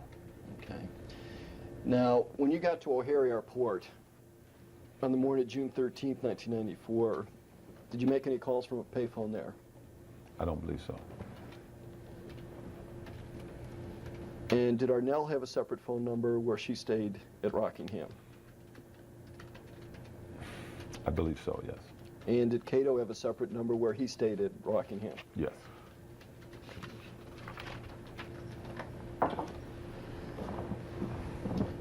You've testified earlier as to a number of calls you either made or received when you're at the Plaza Hotel the morning of June 12th, 1994, correct? Yes.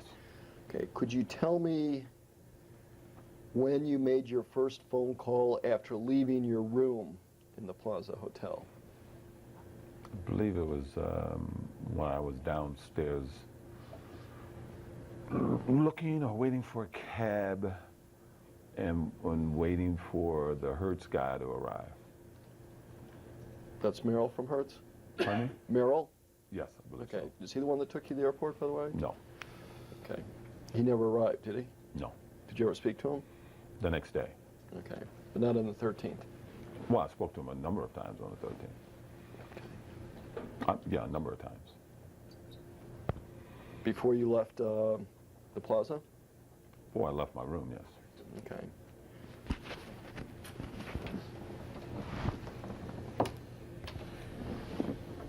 Do you recall who you called on your first cellular call after you left your hotel room?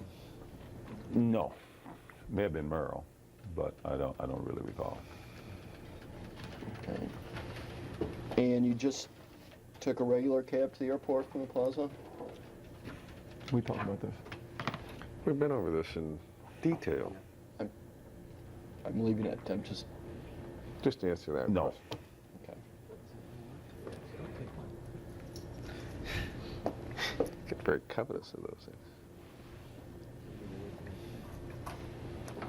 Did you talk to anybody other than Denise Brown when you called her that morning? The first call? Yep. No.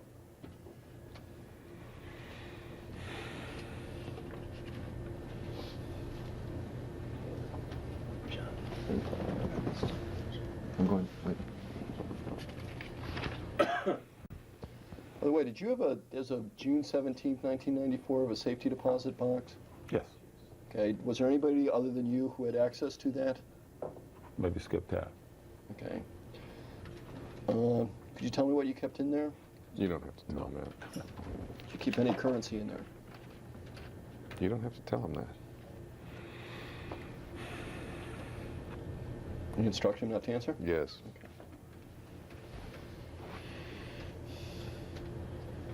Do you, yes. What? Do you know how many times you called Cato before you left Chicago on the 13th? I don't know if I did call Cato before I left, but I wouldn't know how many times. I know I never got him. Okay. Do you know how many times approximately you called Kathy Randa before you arrived back in Los Angeles? No, I know I kept trying and kept getting disconnected or machines and stuff, but no. I Well, don't. did you ever have any conversations with her before you got back to Los Angeles? Yes, I believe so. More than one? I believe so. Would it be fair to say you talked to her for approximately 20 minutes? It Total? could have been. It could have been. I don't know. Okay. And you made a number of phone calls to Skip Taft? I believe so. Okay. Would it be fair to say that you spoke to him for approximately 20 minutes total before you got back to LA? I don't know. Okay. But you spoke to him more than once? I believe so, yes. Okay. Now, do you know where Jonah Wilson's office is located? I didn't know he had an office. Okay. Do you know where his home is located? No. Do you remember calling him the morning of June 13th from your American Airlines flight? No. No, I right. may have. Wherever Arnell was, I know I was looking for Arnell. Okay. And, Did you find Arnell? I think I did, but I just don't recall. I know I talked to her earlier. I talked to her when I found out. I think I talked to her one time after that, but I just don't recall. Okay. Do you know any reason why you would have had two approximately 5-minute phone calls with Jonah Wilson for any reason? If I talked to him for 5 minutes, it would have been Arnell, or seeing that he would take care of Arnell, because Arnell was in a bad way. But I don't recall having a 5-minute phone call with Jonah. No, Do you remember having one or more 5-minute phone calls with Arnell? I don't recall. And therefore you recall none of the details of any conversation you had with her? I'm sure it was all about how she was feeling and how I was feeling and the kids. If we spoke, that's would have been the topic. Okay, so you wouldn't have discussed anything about June 12th, 1994, the evening, would you have? No. Okay.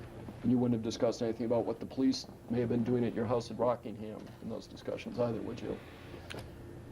I don't think so, but if the police were there, I may have asked, but I don't think so.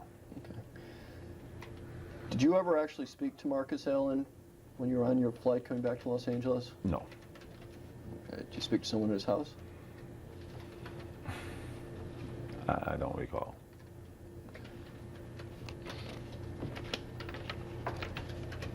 You never spoke to Howard Weitzman before you got back to the Rockingham residence on June 13th, did you? You can just answer that yes or no. No. Okay.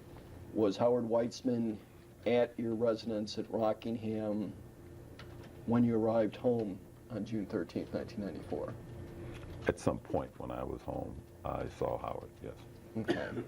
And was Howard Weitzman the attorney who had represented you after the New Year's Day 1989 incident? That's correct. Okay.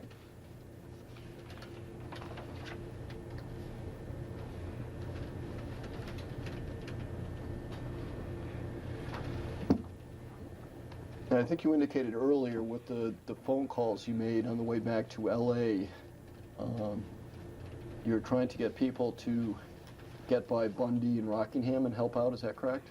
No.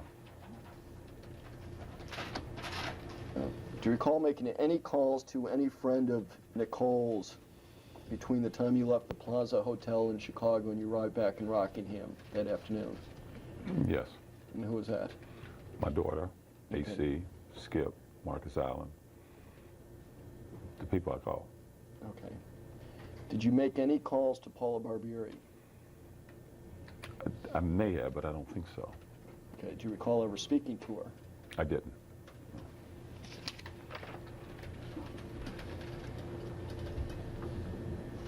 Could you tell me the subject matter of the conversations you had with Kathy Randa when you got her on the phone before getting back to Los Angeles? Getting back to LA. Just the arrangements about getting you back? Yeah, and we may have commiserated. We may have commiserated. Anything other than that? No. Did you call any neighbors of Nicole's before you got back to Rockingham that day? I don't know any of her neighbors. Okay.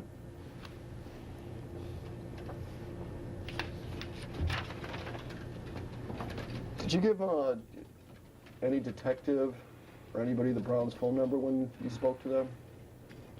I may have. If they asked, I would have given it to them. Okay.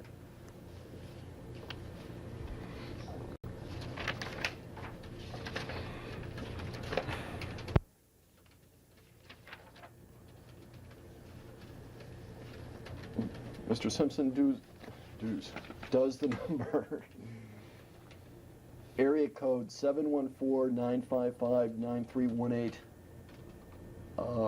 mean anything to you as of June 13th, 1994? Say that again? 714-955-9318. No. Okay, do you recall dialing that number at any time on the 13th? I don't recall, no. Okay. It's from the cellular phones.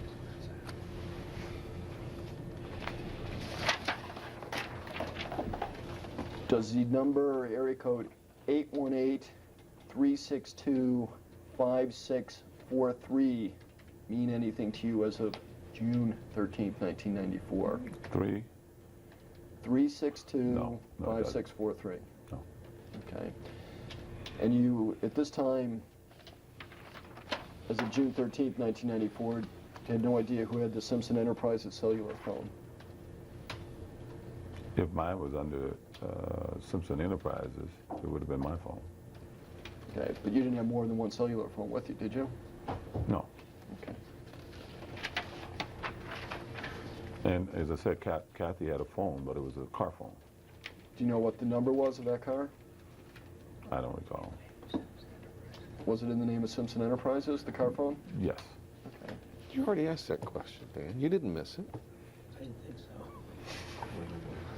I was starting to worry, Mr. Baker. Don't be concerned. Who knows? I thought I had redefined tedium. See, these guys are shopping for a soundbite on tedium today when they're out of the loop. John, the truth is in the details. So keep going. Somebody heard said that. that even before you did. You did? No, I said somebody said that even before you did. He was a philosopher, I thought. I made it out.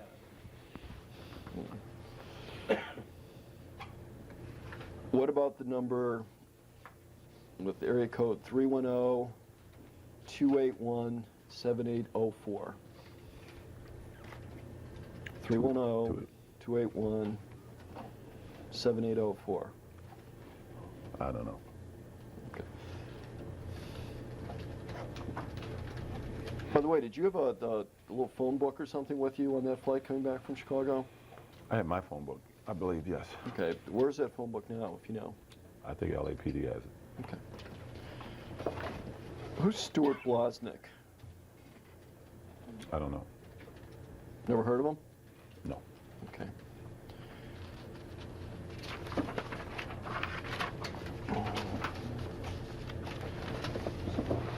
Just take 1 minute.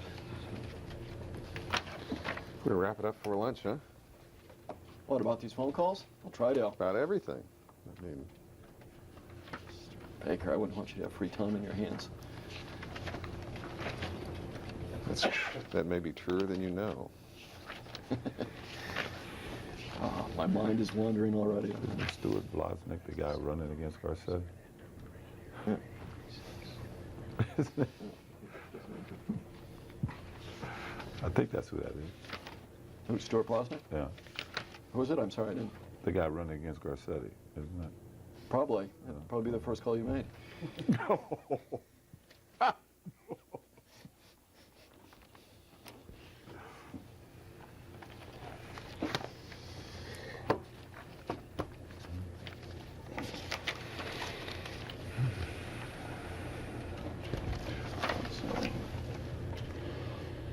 Did you have occasion to go to your office the night of the 13th? No. What the about night? No. the night of the 14th? The day of the 14th. Day of the 14th. Did you make any calls from there when you were there that day? Do you? Did I make any? Yeah. No. And on the 13th, you were not in your office at all? 13, yes. In the evening? But, yeah, I guess early afternoon. Do you recall being there at about 6:45 that evening? No. Did you give anybody access to that office? Whoever always have access to it. And who's that? Kathy? Kathy, the cleaning crew, whatever. Okay. And the number 818-362-5643 means nothing to you? Nothing to me, no. Okay.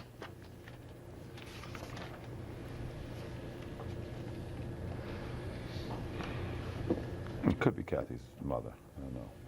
That's a guess. No. Okay. Mr. Simpson, Nicole left you on January 6, 1992. Is that correct? She asked for a separation then, yes. Okay. Prior to January 6, 1992, would you talk to her mother, Judy Brown, on a regular basis? Semi-regular, not a hell of a lot, but yes, I talked to her. Yes. Okay. Would you call her of your own initiative on occasion prior to January 6, 1994? Yes. Would that happen more than once a month? I don't know. Depends what was going on with Nicole and I. Okay. Do you recall after January 6, 1992, you began to call her more frequently? All the time. You'd call her all the time? Yes. Okay. I mean, there were days where you'd speak to her every day, would you not? Days when he'd speak to her every day? That's pretty good. That's a Kelly question. I hope it's a soundbite. I mean, I've been polishing that up for a couple days now. You want to rephrase that? Yes, I will, Mr. Baker. Did you speak to her almost every day between January 6, 1992 and between October 15th, 1992 when your divorce became final? No, but if you shorten that period, I spoke to her a heck of a lot, and more than one time a day.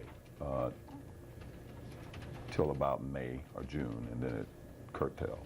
Okay. And were there sometimes that you called Judy Brown 3 or 4 times a day? As I said, sometimes I call her often during the day, yes. Okay. Were there ever occasions you may have called her even 10 times a day? I don't think so, but I talk to her often, yes. Okay. And would you call there ever to discuss Nicole with her? The majority of the time. Okay. Were there ever times you called there looking for Nicole? No, Never. no. Okay. Were there ever times you called there to speak to Nicole? Well, I can say never. I called her looking for my kids once when I was in Houston, I believe. When I was in Houston, I believe. But, you know, I was talking to Nicole, so I pretty much, whenever I called, if Nicole was around and the kids were around, I talked to her. If it was a weekend and I called, if I was on the road and I called home and they weren't there, I'd call Laguna to see if they're in Laguna, yes. Okay. Was it? But there was never a time you called the Browns' residence to speak to Nicole other than when it concerned the kids? Yeah, yeah. If they were not around for a weekend and I was out of town and I called and they weren't at her house, sometimes she would leave a message. She was in Laguna, and I would call Judy. Sometimes they didn't leave a message, but if I'd call a day or two and couldn't get her at her house, I would see if they were in Laguna. Okay. Did you ever call Judy wanting to know where Nicole was? On a weekend or so, yes. Yeah. Yes. And did you ever call Judy wanting to know whether Nicole was out with her friends dancing or partying at all? No, And you'd never call to ask Judy if Nicole was out doing anything in particular in the evenings? no. Okay. Did you ever Nicole wasn't in Laguna too often. I think she was in Laguna during the summer, maybe. And by then, her and I had totally gone our separate ways. Okay, but prior to that, you never recall calling down there and looking for Nicole when she was out? No. Looking for the kids or her if they were in Laguna, but not looking for her if she was out, no. And not looking to see what she was doing? No. Okay. Do you remember calling Judy Brown during the same time period, January to, say, June of 1992, from your cellular phone? Oh, I'm sure I did, yes. Yeah. And would that be the cellular phone you'd have in the car with you also? Yes. Do you recall ever calling Judy Brown from outside Nicole's house on Gretna Green when you were in the car? I believe I've talked to her numerous times going to or coming from Nicole's house. So there may have been a time or two that I was arriving at Nicole's house and we're cutting off the conversation, or I had just left Nicole's house. So that could have happened, yes. Were there ever times you went to Nicole's house and never even went to the door and parked out front and called Judy Brown? No, Never happened? never happened. Okay. Would you be able to approximate the number of times you called Judy Brown between January 6, 1994 and, say, mid-June 1994? No, it'd be a lot, but I couldn't approximate it, no. Would it be fair to say it'd be more than 100? I don't know. Oh, we're talking a 6-month period. I don't know. Would it be fair to say it was more than several hundred phone calls? I don't know. I'm sorry, 1992. We're talking 92, Yeah. yes. The question was 94. I don't know. I know I talked to Judy a lot. She was, All right, let's go back. Let's go back. all of this is 94. Wait a minute, Juice. Okay. Let's go back. He asked you 1994. Mr. Petrocelli said 1992. You said 1992. Why don't we go back and redo these questions and get a straight answer, or get what his recollection was if he has one? Okay, we've been talking about this time period where you made a lot of phone calls to Judy Brown, correct? Yes, yes. And was this the period between January 6, 1992 and June 1992? Yeah, roughly in that period, yes. Okay. And after, in the conversation we just had about going to or leaving Gretna Green and calling her on the cellular phone, we're talking about the same period in 1992, is that correct? Yeah, quite often if I left my office or if I was going to Nicole's, I'd talk to Judy and, you know, because I arrived, it would cut the conversation off or vice versa. Okay. After June of 1992, did you continue to call Judy Brown at all? Occasionally. You know, I was still going through the divorce and a couple of things came up from time to time. And I would talk to her occasionally, yes. Would you call her concerning Nicole? Well, but at that point, I didn't want to get back with Nicole. We had kind of moved on. But you get used to talking to somebody. You talk. A lot of times it was about what was going on in the Browns family or in my family, and obviously Nicole would come up from time to time in those conversations. But that wasn't the purpose of the phone calls? No, it was just it was almost habit at that point in time. But then, as I said, after June, it kind of cut back because I was in another relationship. By the way, did you have a speed dial apparatus on your cellular phone? Sorry, did you have a what? Speed dial apparatus on your cellular phone. I don't know. Okay, what about your home phone? I don't know. Okay. Between June of 1992 and March of 1993, did you ever call Judy Brown looking for Nicole?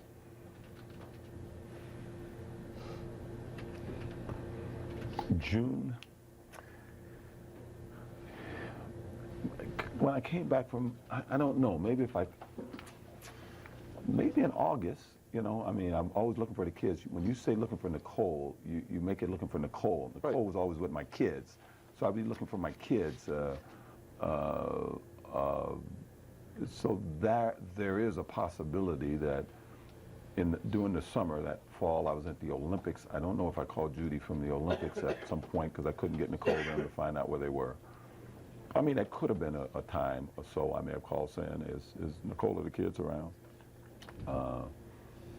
That could have been, that could have happened. Okay. Between January and June of 1992, do you remember calling the Browns and speaking to Lou Brown at all concerning Nicole? Not much, no. I mean, Lou answered the phone. We did our pleasantries, but basically, I talked to Judy. Okay. Not Denise? Not Denise, no. Not- One conversation I had with Denise once, but basically it was with Judy. When was that? It was sometime when I had gotten word from my lawyers that there may be some allegations of abuse or battery. This was during the point that they were trying to get rid of my prenuptial agreement. Okay, and you called Denise specifically? I talked to Judy and I wanted to speak to Denise, and then Denise came on the phone. And did you speak to her? Yes. And do you recall the substance of the conversation? Yes. What was that? I mentioned to Denise that Nicole might have been claiming that we had, I think it's a conversation Nicole and I had, I don't recall, about what Denise eventually changed her story on the stand and said, I pushed Nicole out of a door in '92, but at this particular time, Denise, her recollection was that it was Nicole that was the physical one, and I didn't do anything. That was her recollection at that time, so it was a little different than it turned out to be. Was this I assume this was the incident in the early 80s you spoke of earlier where you got home with Denise, Ed McCabe, and Nicole to your residence at Yes. Rockingham? Yes. And when you say Nicole was physical, what did she do that night when you got back to Rockingham? At some point, when I was at the staircase, she was hitting me, and I grabbed the banister, and I said, Denise, your sister is getting physical. And so I just held the banister with my back to her. Okay. I think you had mentioned earlier something about pictures or... Yeah. Then at the bottom of the stairs, she slung off the pictures. You showed the back of your hand. They were on the table? Yeah, well, it may have been, I don't know how she did it. She just knocked off the pictures that were on the table, yes. Was that after she had been kidding you when you were on the staircase? Yes. Okay, and did you do something she was sort of wrecking the house, wasn't she? Nicole? No, it was the entry. She broke some pictures. She broke some pictures I don't know if she threw them down. I guess maybe a frame may have cracked or something. In your mind, was Nicole out of control at that point? If you get any closer to him, Mr. Petrocelli, people will start talking. Yes. I'll be very sick if he gets any closer. You The probably- way he's hacking away here. I went to the doctor's last night. He said, I'm on the road to recovery. You just don't Boy. think you are. Huh? Shall we break for lunch? What do you want to do? Do you want to go ahead or whatever you're doing? That's okay. That's fine. Yeah. Mr. Baker looks hungry. I am hungry, as a matter of fact. Yeah, kid number 1 of volume 9, on 12:14. We can do that. You know, Bob.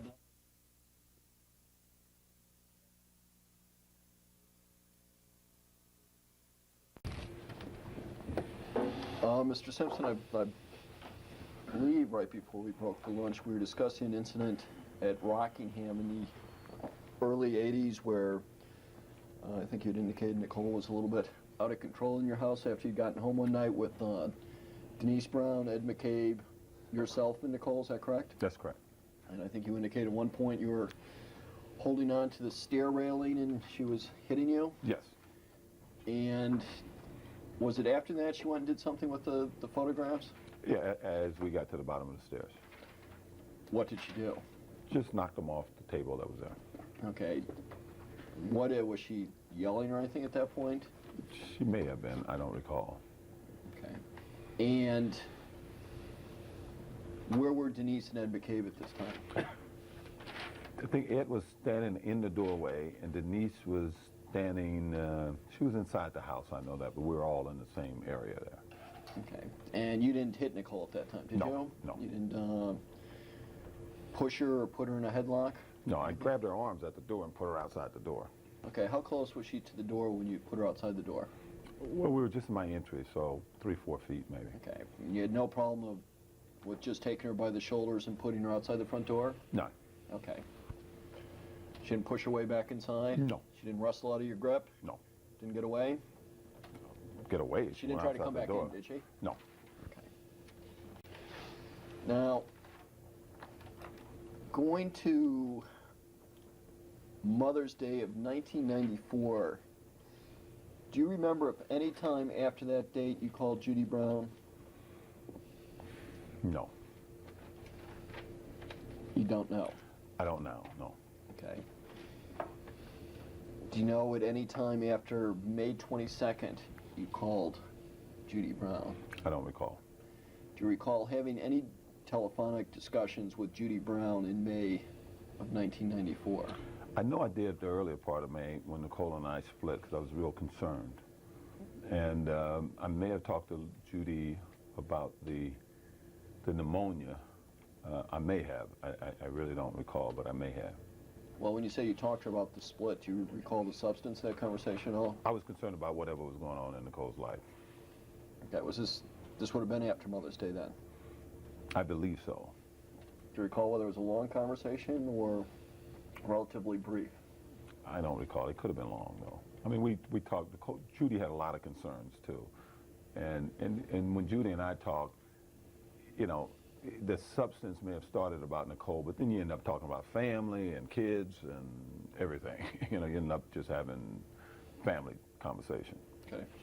Is it your impression she likes to talk a lot? Yeah. Okay. Well, And sure you? you found that OJ out. doesn't, though. I know, I was going to say. Yeah. She found a good listener, right? No, Judy's a conversationalist. She's very social verbally, and so am I. Okay. Regarding Faye Resnick, do you recall whether you used any names other than your own when you called her house to speak to her? No. When someone else would answer the phone, you never used any code names or anything? Well, the other person that lived with her was Christian, and if I called to speak to Christian, it was me. Mm-hmm. Yeah. Any children in the house? She has a little girl. Know how old she is? Sydney's age, I believe, so she may be around 10. Do you know whether or not Faye's little girl was friends with Sydney? When I say friends, you know, if Nicole and Faye were together, then she would be around. She wasn't one of the. It was. You know, I rarely saw her unless Faye was around. She wasn't someone who Sydney and her would play together all the time. She was a girl that was around if Faye was around. Okay, so At least when I was around. That was so the way it Faye's was. daughter was more or less incidental to the friendship between Faye and Nicole? Yes.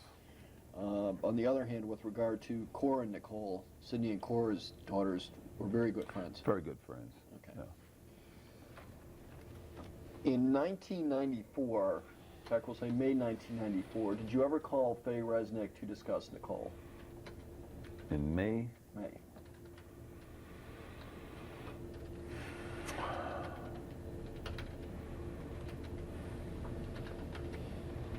I don't recall. I know Faye had a few conversations with me telling me that Nicole was in love with me and I was back with Paula. That came up a few times. I know when I was, I know it may, I don't know, I don't recall. Well, in April 1994. Did you get that, David? Did you get the conversation of Mr. Petrocelli kind of coaching? I'm not coaching. No, he's hardly coaching Mr. Baker, although you'd like the record to reflect, perhaps. Hardly coaching. Do you recall making any calls in April 1994 to Faye Resnick? Sensitive there, aren't you, John? Very. I apologize. He wasn't coaching. Thank you. I feel much better. In April 1994, do you recall making any calls to Faye Resnick to discuss Nicole? Yes. Do you know on how many occasions?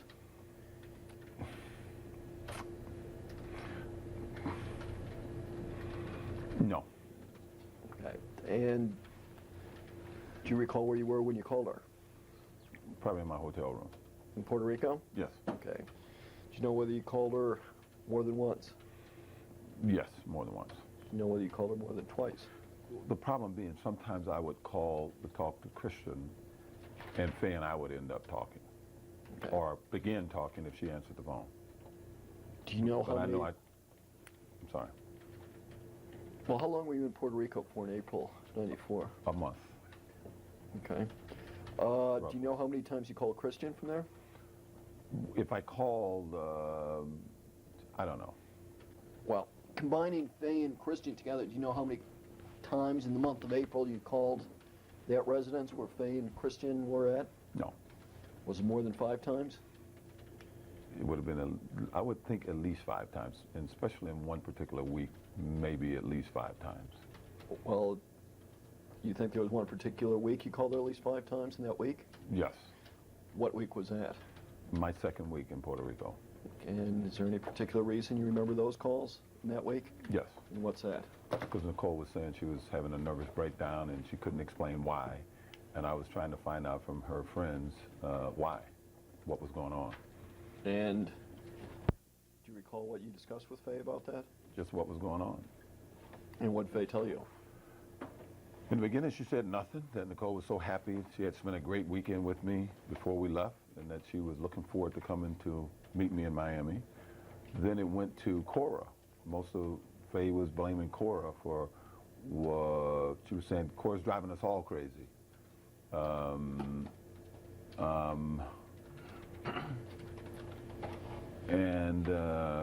Basically, you know, or I'll talk to Nicole, and I said, well, see what's happening, because I could tell if something's going on, something's wrong with Nicole. I mean, and she would say, I'll find out, or I'll call you back. I think she might have left me a message once or twice to call. And essentially, that was it. Did you ever find out what, if anything, in particular was causing Nicole to have this nervous breakdown?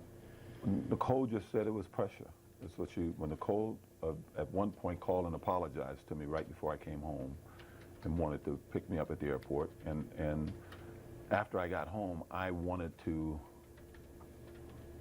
well, I forced the issue, and she never could explain it. She just said sometimes she just felt she was, you know, maybe this 30s thing was something that we had talked about from time to time, and she never could explain it. But she was aware that because she apologized to me about the way she was acting, and she could never, that's why I was trying to get her to go to therapy again, because she could never explain it. What about Faye? Did she ever get back to you with an explanation? Faye, as I said, continually blamed Cora. Continually blamed Cora. In what sense? That the problems Cora was having with her husband, and Cora was doing this, and Ron was calling, and Nicole was, you know, involved in whatever was going on with the two of them, trying to help Ron, trying to help Cora. And you know, she was blaming everything on Cora. Was it your understanding that certain things Cora was doing where it was causing Nicole a lot of anxiety? I couldn't believe that. I mean, it didn't make sense to me. OJ, listen to the question, answer the question, Okay. and no more than that. Okay, What hotel were you staying at in Puerto Rico, by the way? I don't recall. Do you recall what city it was in? San Juan.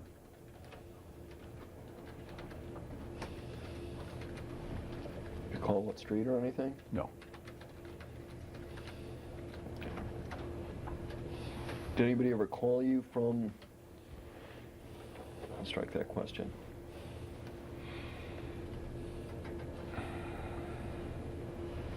Now, you indicated you had made at least 5 calls to Faye during one particular week. Could have been up to 5 to the house where Christian and Faye resided, or the place. Yes. Okay. In addition to those 5 phone calls, do you remember any additional calls being made to that house? No. That's it, yeah, around that amount of time, but I can't tell you. I don't know. Now, other than those 5 phone calls in that 1 week, do you remember calling there any other times? It may not have been 1 week. It may have been over, a little over, or a little less than a week, but I just know that 1 week was very active, going back and forth calling both ways. Those are the only phone calls you recall to that house during your period in Puerto Rico? As I said, Christian and I were doing some stuff for the Playboy thing. He was having a thing made, and I talked to him a few times. So, there were, I don't know. I don't recall. When you were in Puerto Rico, did you ever call Cora Fishman? I called Ron Fishman a few times. I can't recall if I ever talked to Cora Fishman. And you indicated that in the second week in April that Nicole was Was my second week down there. I don't know if it was the second week in April, but it was my second week in Puerto Rico. okay, and she was having something like a nervous breakdown. She indicated to you. That's what she said. Okay, and But it's she was acting like it. okay. And Cora Fishman was her best friend at this time, Yes. and you made several phone calls to the Resnick Reichart residence, Correct. and you recalled no phone conversations with Cora. No, I know I talked to Ron quite a bit because I was just trying to be a friend to him. But Ron wasn't friends with Nicole, was she? Yes. Close friends? Yes, but I wasn't talking to Ron about Nicole. Okay, and you weren't talking to Cora about Nicole. I don't think I talked to Cora during this period of time. Okay. Okay.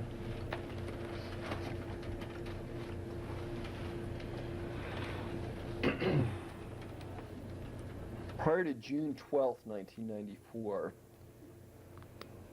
at any time, did you ever call Cora Fishman to discuss Nicole?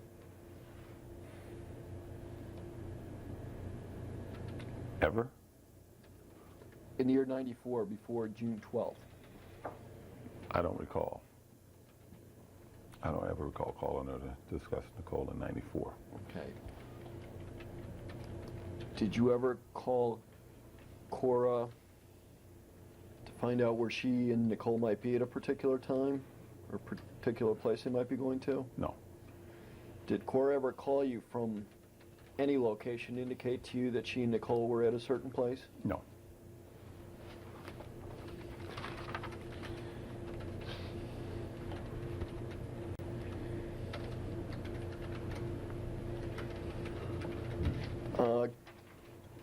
With New Year's Day 1989, I think you indicated earlier the police didn't see fit to take Nicole to the hospital that morning when they came by. Yes. You've already asked him about this.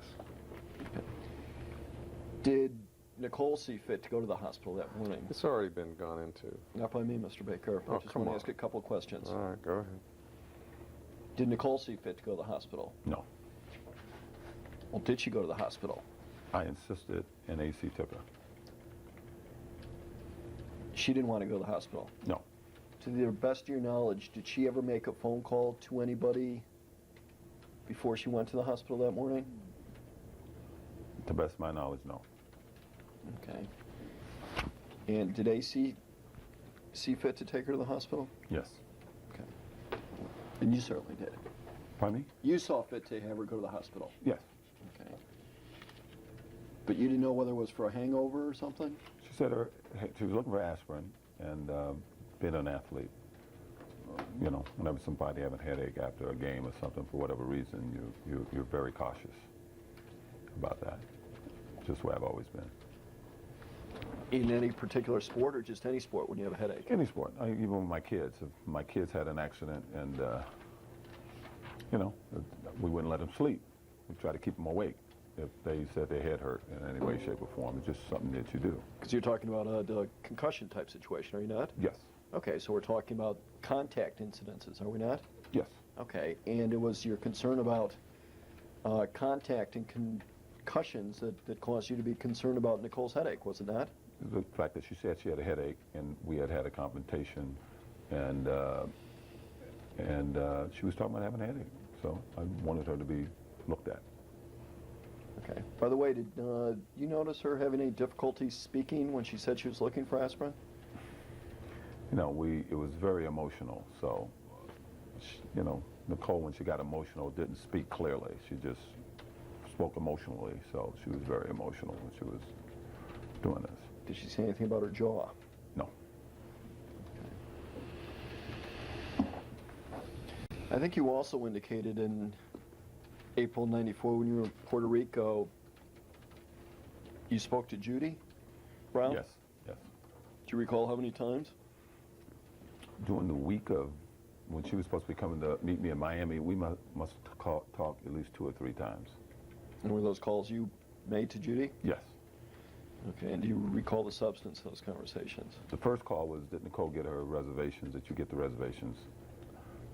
And I can't recall if they went to Laguna that weekend or not. I'm not real sure, but the first call was about the reservations. The second time she didn't, but Judy was didn't want to bring it up. And Bring what up? I'm sorry. bring up to Nicole about making the reservations, because Nicole was supposed to have made the reservations, or I was trying to bring business to Judy. So I could have made them from where I was, but was trying to get Judy to get some business, which I've done over the years. And as the week went on, there was a little concern about Nicole. Judy had the same concerns that I had, What were those concerns? that Nicole was somewhat erratic in the way she acted. And Judy mentioned how, I guess, Thursday or Friday when I spoke to her, how she was concerned that Nicole was putting words in her mouth from the previous conversation the day before that they had had. And it was kind of a concern to Judy. Did Judy actually indicate to you she thought Nicole was acting erratic? Yes.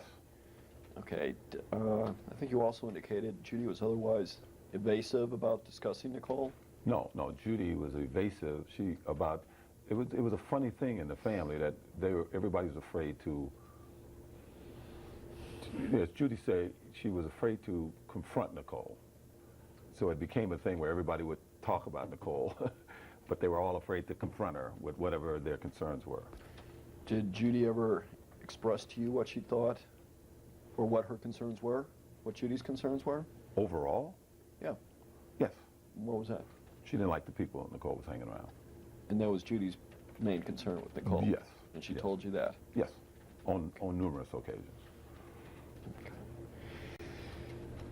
Did you ever indicate to any of your friends or to anybody prior to Mother's Day 1994 that you were going to stop seeing Nicole again?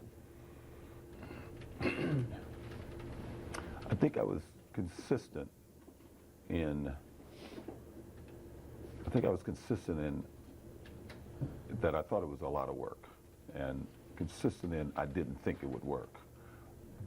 But in Puerto Rico, I was not with any friends. And when I came back from Puerto Rico, I spent that first week mostly with Nicole. So I really wasn't around, what I would call friends that I confined in. Well, when you say you were consistent with the fact that it wasn't going to work? Until I went to Puerto Rico. And as I said, when I was in Puerto Rico, I didn't really talk to my friends. Okay. But when you say you were He consistent, was said it consistent, it was a lot of work, I It was thought. a lot of work. Not that it wasn't going to that work. it was a lot of work. That this getting back together thing was a lot of work. okay? Did you ever express that to any of your close friends Yeah. during early '94? Yes. To whom? I'm sure Alan Austin, I'm sure AC, I'm sure Arnell, Jason, Michelle, Kathy, Skip. No. But you never expressed to them that you were actually going to break it off with Nicole Well, I didn't know before that. you did. Well, when it happened, it happened. It wasn't like something that that you went 3 weeks discussing or thinking about. We had a conversation, it happened. Okay. I think you said generally you usually go to bed early, is that correct? Yes, 8:30? generally, yes. Okay. On June 10th, 1994, do you recall what time you got back to LA?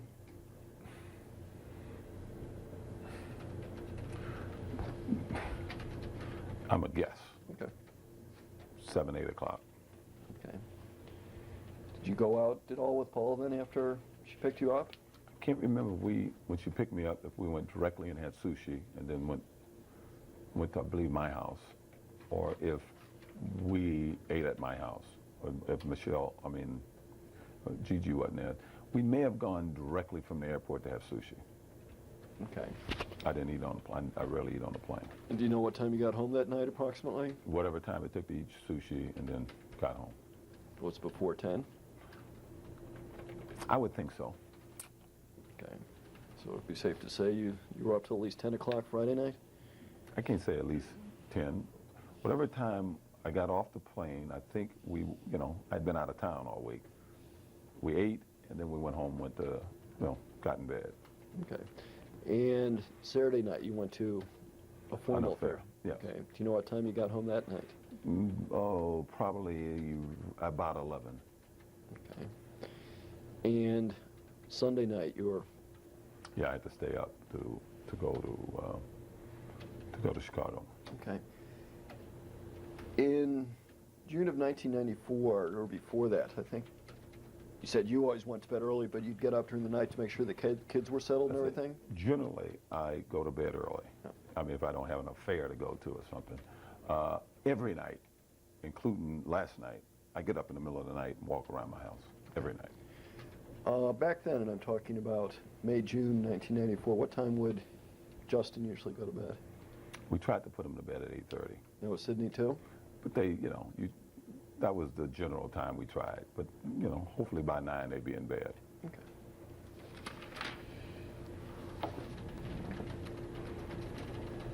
When you gave your interview to Ms. von Susteren of Burden of Proof, was anybody with you in the room when you spoke to her? No.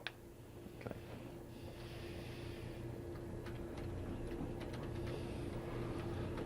You also indicated at some point during this deposition that you were scheduled to go to Knott's Berry Farm with the kids sometime in June. I was going to take him on Father's Day. Okay. Was that indicated in your calendar? I don't know. Had you spoken to the kids about it? Yes, Sydney asked me. She actually wanted to go the Sunday before, and I was taking them to another affair. And then the next Sunday I would have had them would have been the next Sunday. I mean, not this Sunday, because she had that, but the following Sunday. Now, as of June 1994, okay. As of June 1994, or May 1994, you've been a public figure for about 25 years? Yes. I believe you never had bought a goatee before that time, had you? I've grown one, but I never bought one, no. Okay. I didn't realize there was a goatee in this bag either until you guys started saying that. I didn't realize there was a goatee in there. What did you think it was? A beard. Okay. And mustache? A mustache and beard, yes. Okay. You'd never bought something like that prior to late May of 1994, had you? Yes, but not to go to Knott's Berry Farm, no. When did you bought something like that for? Maybe a Halloween or two, and then often when I'm on a set, in the past, I've taken one once or twice in my life and would wear home with Sydney and Arnell and Jason Moore and come in looking like another person, just to tease the kids. Okay, but you never purchased something like that more in public, did you? No. Okay. And you hadn't played pro football in, what, about 15 years? Yes. Okay, and your Hertz Airport commercial where you're jumping over the suitcases, running down the hall, that wasn't airing anymore, was it? No. Okay. I'm sorry, that wasn't what? Airing anymore. In fact, do you know when that had gone off the air? I don't think I ran through an airport for Hertz since the mid to late 70s. Okay. I've been in many Hertz commercials since then, though. Okay, and I think you also indicated in June of '94 you weren't doing any actual broadcasting for NBC, were you? Not in June. I had during the football season, but in June that month, no. Okay. In fact, you hadn't since maybe January Yes. after Super Bowl? Okay. Yes. And would it be fair to say that anybody under 14 had never even been born by the time you finished playing pro football? If you can do the math. Yes. I know, Mr. Baker. Yeah. Good. Then don't ask him, don't waste our time asking those kind of stupid questions. I'm trying to give you a soundbite. I think you've been good at the sound bites, Mr. Baker. I could use stupid in other contexts, but I won't take All the right, well, I'll bait. take it back Okay, then. okay. It doesn't rise to the level of your wonderful compliment, Mr. Howard. Your, You have to step it up. your uncharacteristic patience is not lending itself well to this. Can't tell you how slighted I've been feeling. Not to worry. I'm an equal opportunity. Insulter. With the letter you eventually had hand-delivered to Nicole on June 6, 1994, can you tell me when you first drafted that letter that was ultimately delivered? If you drafted it. I probably told Kathy to write something. Whenever she called me, and whenever Gigi told me about the problem, I'm sure I worded it to Skip, or I went to Skip and to Kathy about that time. And so whenever that was in May. Okay. Was that after the time Nicole had given you the bracelet back? I don't recall. I don't know if that was after that had happened. It might have been, but I don't know.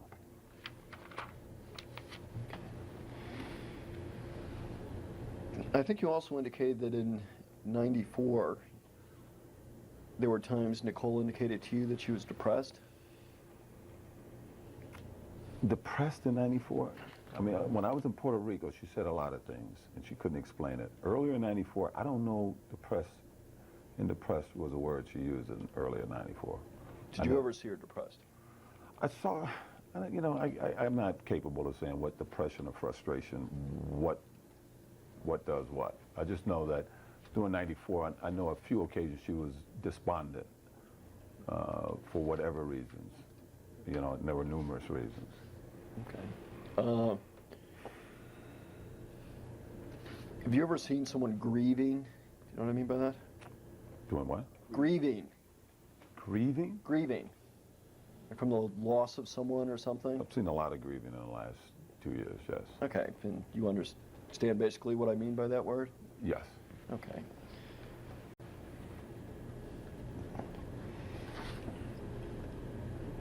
On June 17th, 1994 in the morning, you were at Robert Kardashian's house, were you not? Yes. Okay. And Bob Kardashian was there? Yes. Okay, and did you have any conversations with him that morning? You can ask that yes or no, if you recall. I'm sure I did. I don't recall, but I'm sure I did. Okay. And you remember at least being in the room room sometime that morning at Kardashian's, do you not? I don't really remember it. I do remember he and Shapiro coming to my bedroom. Other than that, I don't remember, what was going on. Okay. Yeah. And by Shapiro, you mean Bob Shapiro, who was your attorney? Yes. Okay. And you recall seeing Dr. Henry Lee there that morning? I don't really recall it, but I knew during the week at some point he was there. I don't totally recall that day too clearly, but maybe that was the day. But, Okay. Do you remember having some interaction with Dr. Henry Lee? Yeah. Okay. Yeah. What about Dr. Bodden, Michael Bond? Do you remember at some point on the 17th, first of all, seeing him? I believe so. Okay. Do you know if you saw him at any time prior to the 17th also? If it was the 17th when I saw him, that was when I saw him. I don't, you know, it's hard to tell if it was the day before or that day, but I only recall seeing him once, but I may have seen him more than once. Okay, and you interacted with him in some capacity, did you not? I believe so. Okay. What about Dr. Fairstein? Do you remember him being at the house on the 17th? I remember him. I don't know if he was there on the 17th, but I do remember him being around. Okay, do you remember him being around in the day or two prior to that and having some conversations with him? I know he was around that week, and I do recall having conversations with him. Okay. What about Dr. Huizenga? Do you remember him being at the house on the morning of the 17th? I really don't, but they tell me he was there, but Okay. I don't recall. Do you remember seeing him at all that week? I know I saw him in his office, for Okay. sure. And you Yeah. had conversations with him? I'm sure I did. I'm sure he asked me questions. Okay. Now, prior to this week of, well, after June 13th, had you ever met Dr. Henry Lee before this? No. Ever heard of him? Prior to this week, I believe I had. I believe I had. Okay. What about Dr. Bodden? I believe I had heard of him before this, yes. Okay. What about Dr. Fairstein? No. Okay. Dr. Huizenga? Yes. Had you ever seen him before this week? Yes. And do you recall when that was? Often with the Raiders. Okay. He wasn't your personal physician, though, was he? No. Did you have a personal physician? I don't believe so. Well, you didn't have a family doctor then. I did at one point, but he died.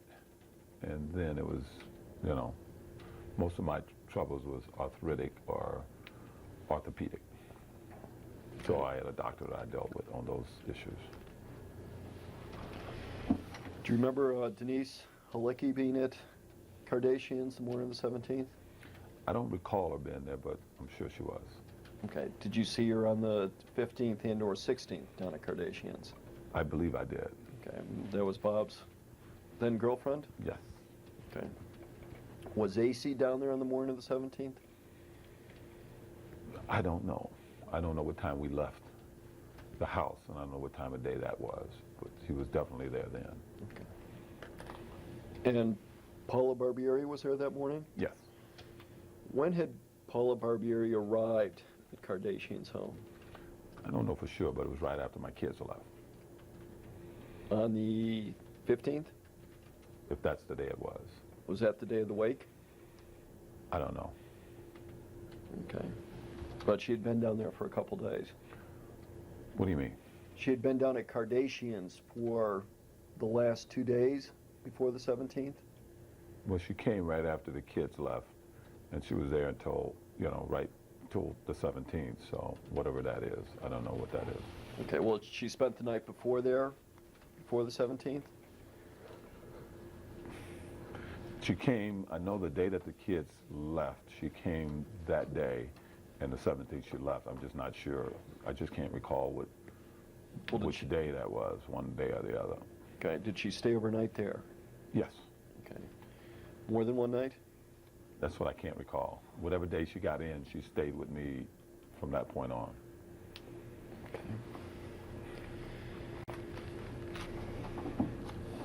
Now, you had indicated that on Mother's Day, 1994, I think you said you had a great day at the Browns? Yeah. Okay.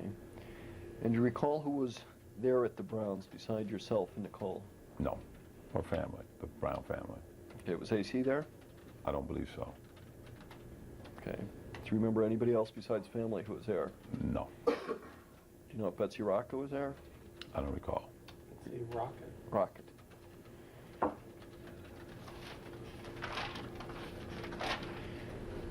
And I think you indicated that you had gone shopping to buy all the Mother's Day presents?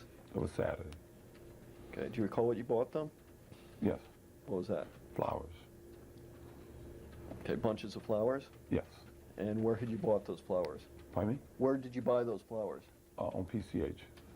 Okay, right across the way from the front entry to their residence? No, I think it was closer to where I used to live.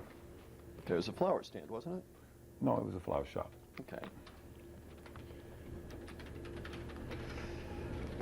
You got down there to the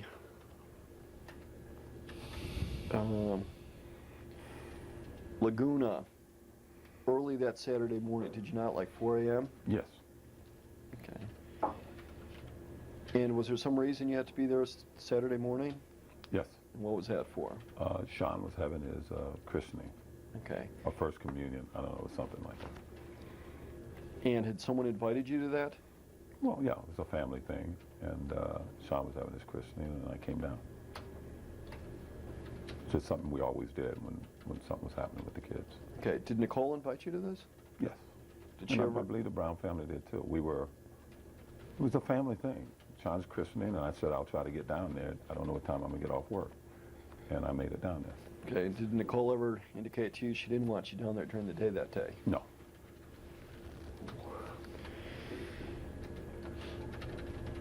And you stayed at the condo you owned down there Yes. that Saturday night? When I got in, yes, I got Yeah. in bed. Is that a one-bedroom or two-bedroom condo? 2-bedroom. And you never verbally confronted Nicole after she refused to go out to dinner with you that night, that Saturday night, did you? We went out to dinner that Saturday night. And did she ever initially indicate to you she didn't want to go out with you that night? As I already testified here, when we got to the door, she freaked out and said, "I can't do this." And I asked her, "What's going on with you?" And she couldn't answer that. And she, after we talked a bit, she calmed down, and we took some pajamas over to the kids, and we went to dinner. Brio's, is that where you went? Where? Brio's? I don't know. You don't remember the name of the restaurant? No. I had never eaten there before. Okay. Do you recall where the kids slept that night after you'd been out to dinner? I don't believe we picked them up that night. I'm not sure if we did or didn't. Would it surprise you if you had picked them up that night? No. Well, would it surprise you had picked them up that night even after dropping off their pajamas that night? No. And it's your testimony that you had a normal Saturday evening dinner with Nicole? Yeah, we had a nice dinner.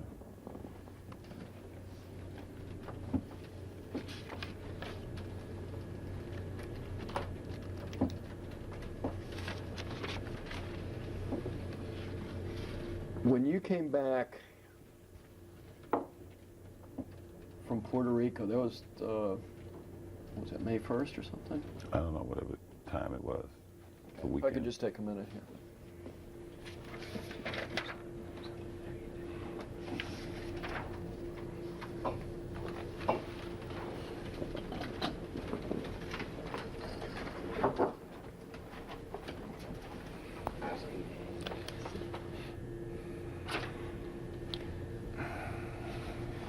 Exact same. Do you recall how long you had been back from Puerto Rico prior to Christian's party?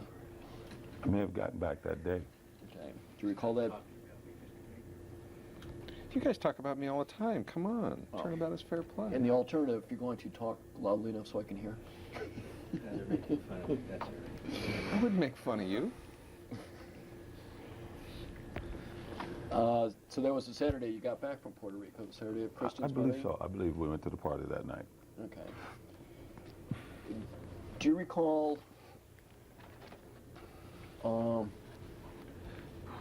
the following weekend, that would have been the Mother's Day weekend? Yes. That was when you were down at the Browns. Yes. Okay, do you recall where you were the weekend after that? I'm talking about Saturday, Sunday now. What do you mean the weekend after that? Weekend Were after you in Mother's town? Day? Weekend after Mother's Day, whether you were in town or not. I think it was in New York. Okay, do you know what for? Hertz. Okay, and that was over the weekend. Yes.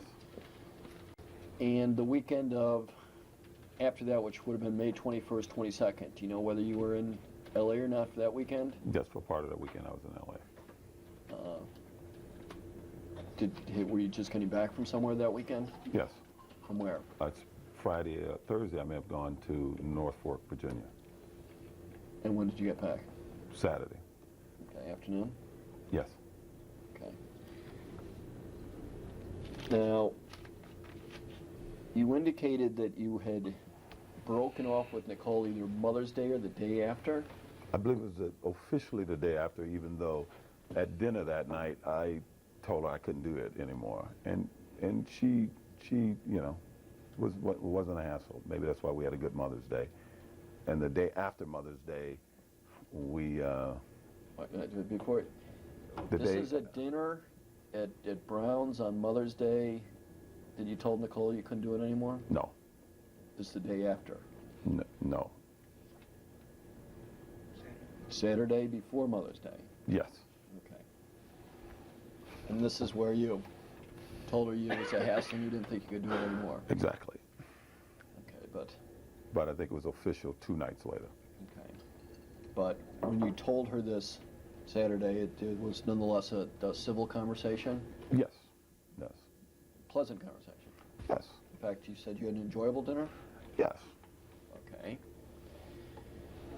And you don't remember whether you picked the kids up or not? No. All right. And how did you make it official 2 days later? We just was talking about everything and the kids, and I recall we both agreed that maybe we got together too soon, you know. And it was a conversation about, unlike the first split up, let's make sure that we stay very active together with the kids. We got very affectionate with each other, and we kind of teased because we said, well, we should break up 3 times a week and we'd have a great relationship, because we got sort of romantic that night. You know, it was That was a emotional. Monday It was night? that was Monday night, yes. And where was that, at Bundy? Monday, yes. Okay. And were you over there for dinner? Yes, Okay, and the kids were with you too? I believe so, yes. And you put them to bed? I think I may have left and come back, but I'm not 100% sure of that. Going back to Rockingham? And I believe so, because I believe so. okay. And was that prearranged when you left that you were going to be coming back? Well, I said I had to go do something. I'll be back, because we wanted to talk about some things. Yeah. Okay.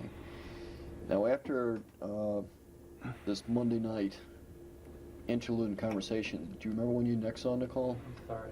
After this Monday night, what conversation? Interlude Thank you. and conversation.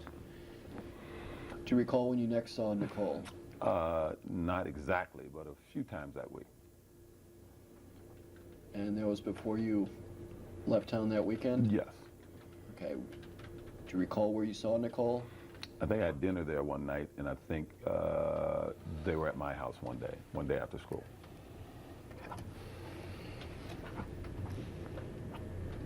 And the kids were with Nicole that weekend you were gone, What weekend? the 15th.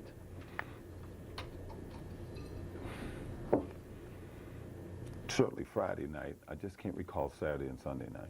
I just don't recall Saturday and Sunday night, because I know I had the kids all day Sunday, and Sunday night, I believe they spend the night with me. Okay. So. Do you know about what date Nicole got sick with double pneumonia?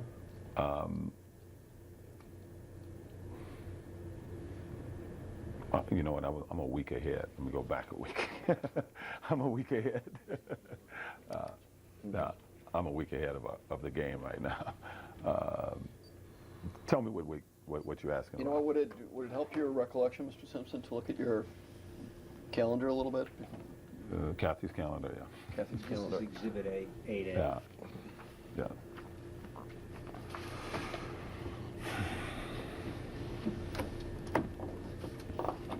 We'll just take a minute. No.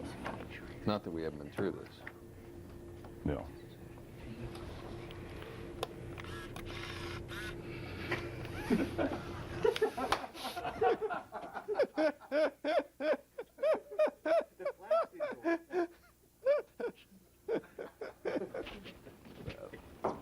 That's pretty funny.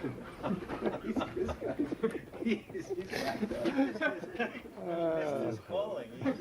Absolutely lost it. I mean, there's I'll give you a copy. there's absolutely no. No, but he was, Never mind. You definitely get it. It says, you got your picture, he says. Anyway. Off the record for a second, when you said you're a week ahead, you're still, Wait, let's break for a minute. You're going off the record now, and the time is you're not a week off on the time. That's,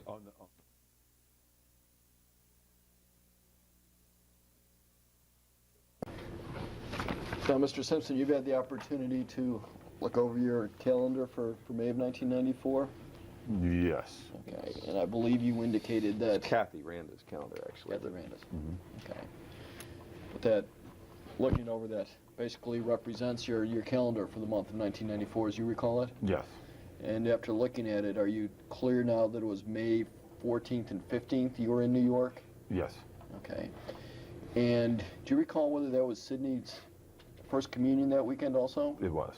Okay, and were you there for that? I couldn't get out of my commitment. Okay, but you had been at Sean's the weekend before, is that correct? That's correct. And you had indicated that after the Monday night, May 9th, when you had been with Nicole, you had dinner with her another night that week also? And I see here we did a few other things together that week too, but Monday night, yes, I believe so. Monday afternoon, Monday night. Oh, so what else did you do that week? We went to a talent show for Sydney together. What night was that? That would have been a day, that was called Thorpe. That would have been that day. The 9th. That would have been the 11th. Okay, and what else that week? As I said, I had dinner at her house one night that week. In addition to the 9th? Pardon me? In addition to your dinner there on the 9th, you were I there another believe- night that week. Yeah, I believe so. Do you know what night that was? I don't know. It was just, I know that week, one day they were at my house and one night I was at their house. Well, you were there Monday night, the day after Mother's Day, for sure. Is that correct? I believe so, yes. And I think you said you were there another night also. Yes. What? Do you know what night that was? No, I just know I had dinner there early one night and one night they were at my house. So 3 nights that week, you had dinner together with Nicole and the kids? It could have been. I can't recall if they ate at my house, but 2 or 3 nights that week, we 2 or 3 days that week, we definitely saw one another. Yes. Okay. And were those pleasant get-togethers with you and Nicole? Yes. Okay. No problems. No problems. Okay. Now, after reviewing your Kathy Randa's journal, and seeing that you were in New York on the 15th, does that refresh your recollection at all as to when Nicole got sick? When I came back from New York, she was going to the doctor and when I talked to her from New York, and I told her, boy, you sound bad. And she said, yeah, she may have caught a cold. And then when I came back, she was in real bad shape and she was going to the doctor. So she sounded like she had a cold before you left for New York? And after No, while I was in New York. And I talked to her and she sounded that she really had a bad cold. And at the time, I don't know, it just sounded bad. I was teasing her saying, you must be partying too much because she sounded real raspy. And then when I came back, she told me she was sick and we were going to the doctor. Bless you. Get a picture of that. Timing was excellent. And you got back the night of the 15th? Is that when you, from New York? I may have came back on the 16th. Okay. No. And you said you nursed Nicole while she was sick.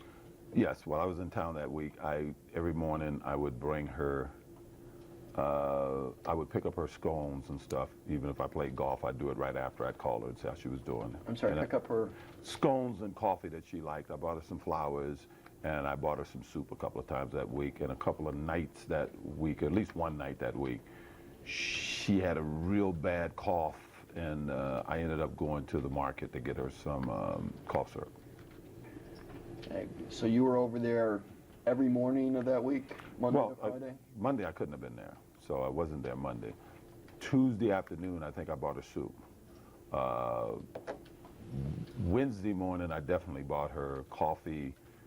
Maybe brought some flowers too on Wednesday.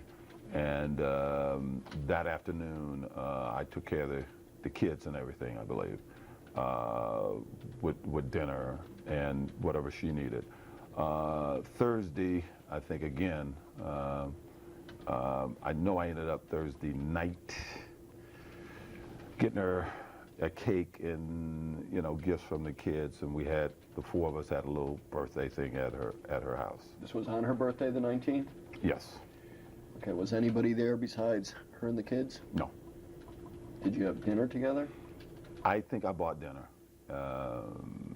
I'm not sure. I believe her mother may have been there during the day, that day. Okay, wasn't her mother there several days that week, if you recall? No. Just one day? I was there Wednesday and her mother wasn't there. I was there Tuesday and her mother wasn't there. I think on her birthday, Judy came. Okay. And then I don't know what Judy might have done after that. Okay, And Judy wasn't around that night at all. the night of her birthday? Yes. And Okay. she wasn't there Wednesday and when I was there, and she wasn't there Tuesday when I was there. How long were you there Tuesday? I don't know. She was really sick. I just went by. More than an hour? I don't know. I don't recall. You weren't there all day? No, it was in the afternoon. Okay, you weren't there all day Wednesday, were you? No, it was in the afternoon. You weren't there all day Thursday? All day? Yeah. No. You weren't there all day Thursday? You just asked that. You did. And what about Friday? Friday, no. Okay. And that week, and I'm talking about the 16th up through the 19th of her birthday, did you see Cece there at the house at all? Not at all. Was Elvia there? She might have been. I don't recall. You don't recall seeing her at all that week? No, she might have been there because she worked during the week, but I probably just didn't pay any attention. And normally by the time I got there, she was out of the way because we'd eat and then we'd go upstairs and I guess she would clean up the kitchen. But I may have seen her, but I don't recall. Okay. Did she have a room she stayed in there? Yes. And it was back off the kitchen? No, it was downstairs. At the garage level? Yes. Okay. And did Elvia work for anybody besides Nicole during that time? I have no idea. Do you know whether Elvia worked for the Fishmans? No. No, she didn't? I don't know. Okay. Did you ever see Faye during that week when you were over at the house? Not at all. Did you ever see Cora that week? I don't believe so. I never saw anybody at her house. Okay. Didn't see her sisters? Definitely not. Okay.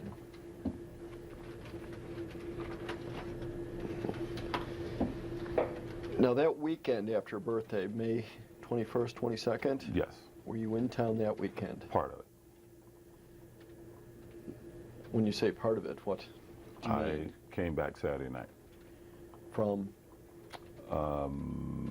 Norfolk, Virginia. Okay. Did the kids stay over Saturday night? I don't believe so. Okay. Did you see them Sunday? Yes, they were with me all day. At Rockingham? Yes. And was Paula there that day? No. It's just you, Sydney, and Justin? And 300 other people, 300 to 400 other people. And what was that for? Justin's preschool. I give a picnic every year for the preschool to help raise money for the school. Okay, is that a catered affair? Yes. Okay. Was Nicole there that day? She came for a while, yes. Was she still sick then? She was getting over sickness, and she was, I think it was her first time out since she got sick. And was there a time that you and Nicole were alone during that day? A couple of times. Well, yes, a couple of times. Okay, could you tell me when the first time was? The first time is when she went upstairs and got in my bed. Okay, she wasn't feeling well? She got a little tired. How long had she been there for?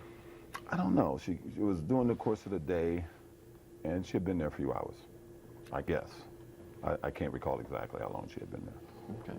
By the way, who made the arrangements for this event at your house that day? In the past, Nicole would have. In this trip, I think they had a committee at the school that did. That was the first time? Pardon me? This was the first time a committee did it? Well, I think there was a committee in the past. Nicole just didn't like working with people. So even though it was a committee, she would do most of it. The year before, I don't think Nicole was involved at all. The year we were apart, she wasn't involved at all. She just attended it. And this year, I don't think she was really involved either. I think it was a committee that did it. Okay. What time did that start, that event? I don't know. Or was it an afternoon thing? No, it started in the, the people were all there that was working it was there in the morning, the caterers, the people with the games and things, and I gather people start coming around 11 or 12.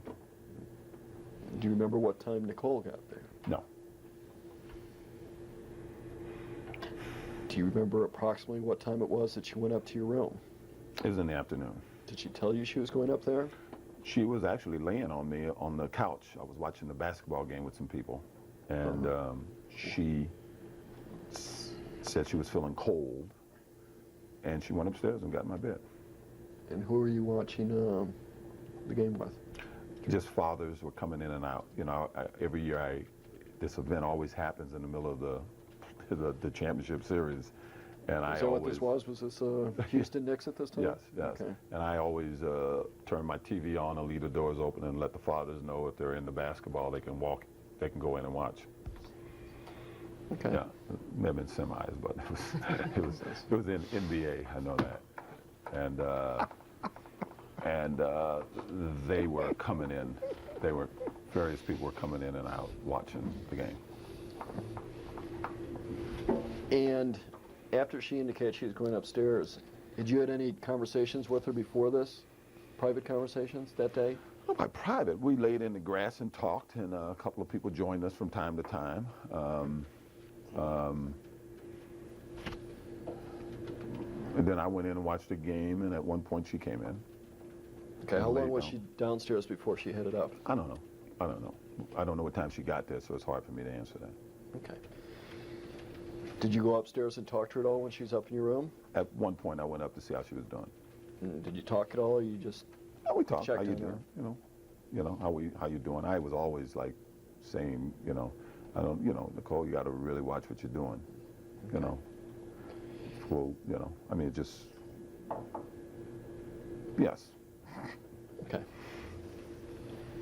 Did there came a time that day when she gave a bracelet back to you? I believe that night, Okay, was that at your place? her place. Okay, did you recall what time she had left your place in Rockingham? No. Approximately? No. Do you recall what time this event ended? 4:35, something like that. Okay, and did you stay while they cleaned up afterwards? I don't think I stayed around when they cleaned up. I may have taken the kids somewhere while they were doing that. Okay. And did there come a time you took the kids back to Nicole's then? I believe so. Could you approximate what time that was that you took the kids back to Bundy? I don't know. I don't have a clear picture of exactly what happened late in the afternoon that day. By the way, do you recall which car you drove over to Bundy that night? No. Okay. You have no recollection of what time you got over to Bundy No. that evening? Do you know if it was after dark or not? I know I was there when it was dark because at some point the kids were asleep. Okay. Well, you didn't have dinner over there, did you? No, I think I took the kids to dinner. And then when you took them home, you went in with them? Yes. Did Nicole know you were coming in at that time? She knew I was bringing the kids. Yes. Okay. Would you generally, when you drop them off at the end of a weekend, come in with them? Not in the year that we were not together. At least at one point, the latter part of that. We're talking 92. Yeah, the latter part of more the early of '93, I wouldn't. Latter part of '92, early '93, I wouldn't. All the other time we were together, yes, of course I would, even if I wasn't staying. And at this point in time, right up until approximately a little after this time, I would, yes. Okay. So when you got there that night, what happened? I think we went in, and you know, she was feeling. By the way, did you tired. come to the front or back? I don't remember. Okay. And we put the kids to sleep. I think I fell asleep in Justin's bed. You did? I believe I did for a little bit. With Justin? I normally, if I start reading him a story or something, I have a history of falling asleep before he does. But at one point I woke up and I went in and Nicole was watching TV. Okay. And what happened then? We just started talking about things. And we This just is started in her talking. bedroom? Yes. Okay, and you have no idea what time it was? I can guess 9:30, 10 o'clock. You know, Okay. it's just a guess. Okay, and could you give me the substance of the conversation? Her health, my TV. Was your TV in her bedroom? Yes. In what context did your TV come up? She was saying how she got used to having a TV in the bedroom. She was asking me at one point if I wanted the TV because she finally got to the point where she liked the TV in the bedroom. She never did in all the years I knew her before then. Had she ever offered your TV back to you before that night in all the years you knew her? She never had my TV before in all the when years did she I get knew it? her. I had bought it a few months previous to this. Okay. She never offered it back to you before that night, had she?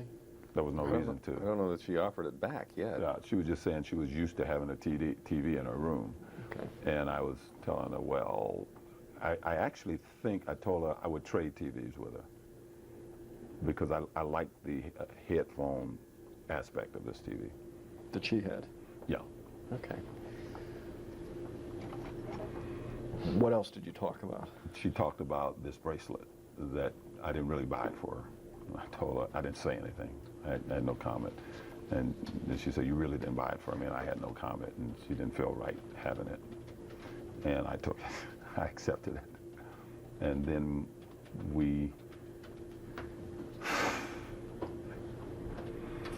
I think I said something about the earrings. We talked about a lot of just menial stuff, I guess. You know, people, what was going on. Well, how'd you work up to the bracelet aspect of the conversation? I don't know. She said something about the bracelet, that you didn't really buy me that bracelet, did you? Because she was, even the day I gave it to her, she was surprised. Was it a tennis bracelet? No. Could you describe it to me? I think it was sapphires and diamonds. It was kind of an antique, sort of an Art Deco piece. And she did not, she didn't think I bought it for her, and she couldn't understand why I had bought it for her. And I told her the kids bought it for you. She says, you didn't really buy me this, and I didn't say anything. And so she gave it back to me, and I was sort of glad to get it back. Oh, yeah. Who did you buy that bracelet for? Paula. When did you buy it? I think on the 19th. Okay. When you spoke to the police on the 13th, who did you tell them you had bought the bracelet for? I said I'd given Nicole a bracelet, and she had given it back. They had asked me about the bracelet as if it was something, and I just said, hey, it was a bracelet I had given her, and she gave it back to me.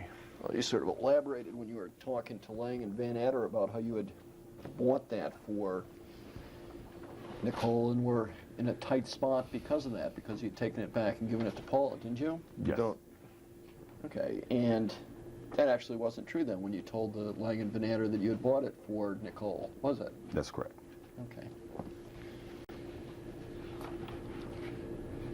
When did you give that bracelet to Paula, by the way?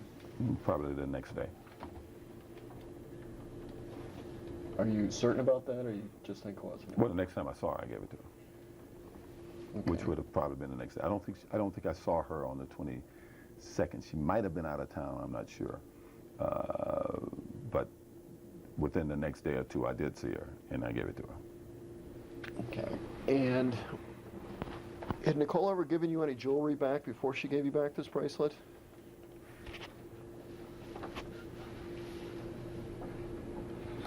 I hadn't bought a jewelry in a while, so I would say no. Ever? There was no need to. We were always together whenever I gave her jewelry before. Okay. And The earrings, you had bought her a pair of earrings years earlier originally, hadn't you? Yes. Okay. And the set that you asked back for were a replacement pair? Yes. And when had you given her that replacement pair? It wasn't that I gave it to her. When we had got back together, at one point she told me she had lost these other earrings, which I knew were her favorite earrings. An earrings that I had designed and made for her. What was the question? I'm sorry. Question, when had you given her that replacement pair? I hadn't. Who did? The jeweler. Do you know how long ago that had been? Not too much sooner than this time, I would imagine, because I think the first time not too much sooner than this time. Like within the last couple weeks? It could have been. I'm not sure. I just wasn't around, so I'm not sure. Okay, and where did you buy this cigarette lighter you gave Nicole for her birthday? Cartier. Okay. And she kept that? Yes. Okay. You didn't generally like Nicole smoking, did you? No. In fact, you had a no smoking sign in your bathroom at Rockingham? No.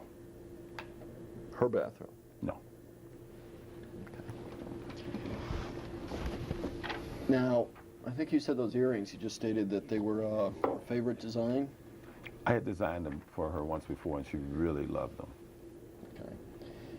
And you had given them to her in what year, do you know? No. Okay, they meant a lot to her? The first pair, yes. Yeah, and these were identical to those? Well, I tried to get them designed to be right, and they were very close. Okay, you know, all the jewelry Nicole had, these were her most favorite item? I can't say that, because there's some jewelry that I know she loved that she never wore because they were too expensive, but she really liked these earrings. They meant a lot to her? Yes. Okay, and you asked her for those earrings back that night? Yes. Okay. And was that the first time you'd ever asked Nicole back for jewelry? I really didn't ask for it. I'm wrong. Let me amend this. I didn't ask for the earrings back, no. That's wrong. I did not ask for the earrings back. Well, what happened? She gave them to me.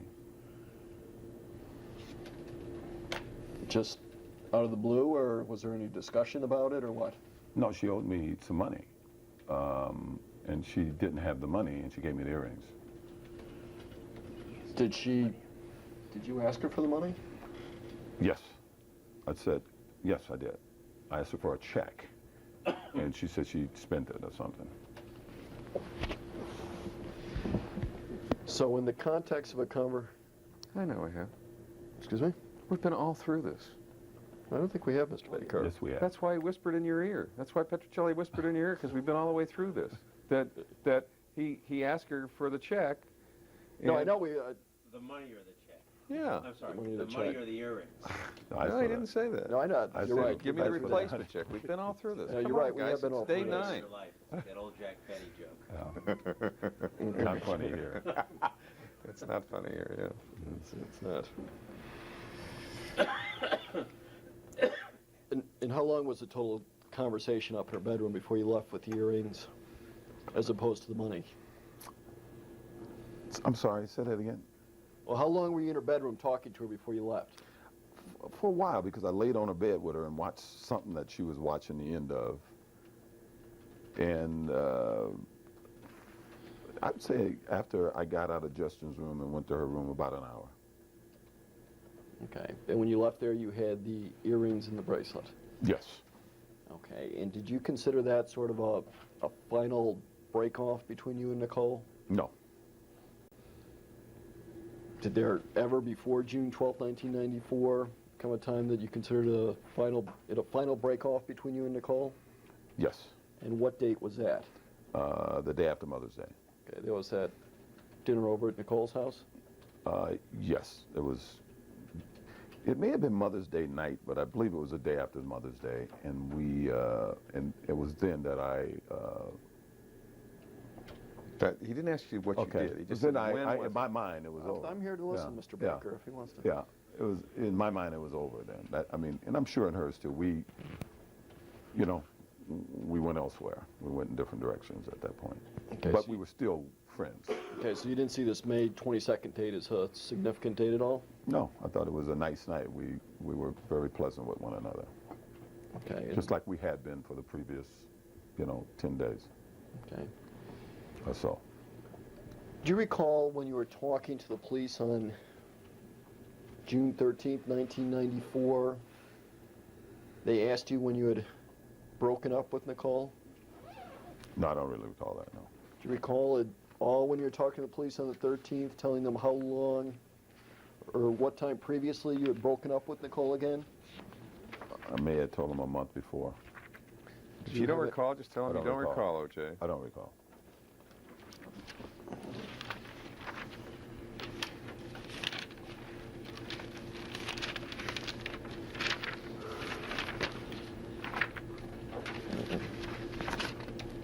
We have Exhibit 101, Mm-hmm. police statement. Do you have a copy there? Do we have it? No. Have an extra copy if you want. Shall we do that? Oh. Yeah, you better, unless you have an extra copy. Yeah. Okay. Here you go.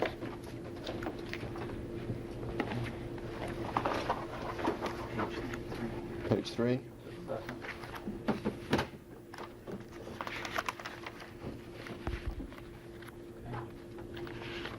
Three. Starting line 19. This is you speaking. About us trying to get back together. And we gave it a shot, and we gave it a shot the better part of a year. Response, and your response again. And I think we both knew it wasn't working, and probably 3 weeks ago or so we said it just wasn't working. Do you remember giving that answer to the police that day? I don't remember, but that's obviously what I said. Okay, and I'd ask you to turn to page 27.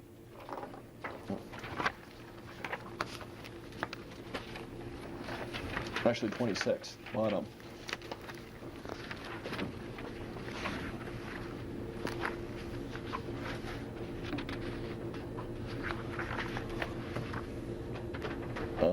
Line 25. This is you speaking now. For about a year, in the last 6 months we've had, it hadn't been working, so we tried various things. Police response, you, to see if we can make it work. We started trying to date, and it wasn't working, and so, then we just said to hell with it, Police, and that was about 3 weeks ago. You, yeah, about 3 weeks ago. It was like it just stopped happening. Mm-hmm. Do you remember giving the response Yes, in answer to the police questions? yes. And do you recall now that you, when putting a breakup of you and Nicole in a time frame, you put it 3 weeks prior to June 13th, 1994? Yes, I mean, that was an estimate, but I think I was a little more definitive at other times with them, telling them right when I got back from San Juan, it was virtually over, and we split up. So it was a guess at the time. I didn't have a calendar in front of me. Okay.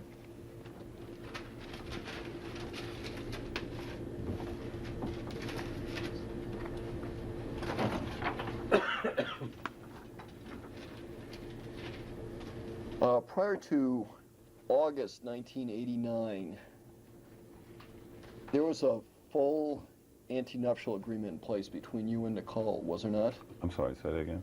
I think it was August 1989 where Nicole signed off on that one-page letter saying that if you ever physically assaulted her or something, you would void the antenuptial agreement. You recall that? Yes. Okay. Prior to her signing that and giving it to you, you had an antenuptial agreement in place, did you not? Yes. Okay. And was it your understanding that after your divorce became final in 1992, your antenuptial agreement with Nicole was inapplicable anymore? Well, if you have an opinion, that calls for a legal conclusion. I don't understand. Well, after you were divorced, an antenuptial agreement meant nothing, correct? Yes, I wasn't married to anyone, so yes. Okay. Do you recall the weekend of May 28th, 29th, where you were? Why don't you look at the calendar, OJ?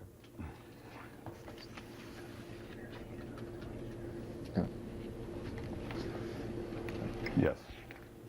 Okay. I'm sorry, just backing up again, Mr. Simpson. The day after May 22nd, when you'd been over at Bundy and took or got the bracelet back and the earrings back. May 22nd? That may have been that night. It may have been May 22nd. I'm not 100% sure of that. It may have been May 22nd at that. But you were over at Bundy? Yes. Okay.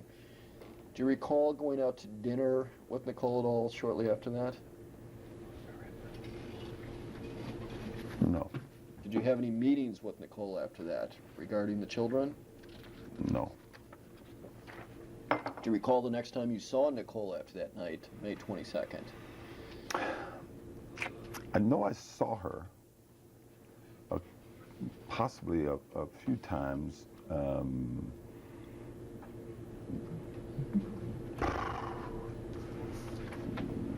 But I can't, I know it wasn't for any length of time. I was at that week busy.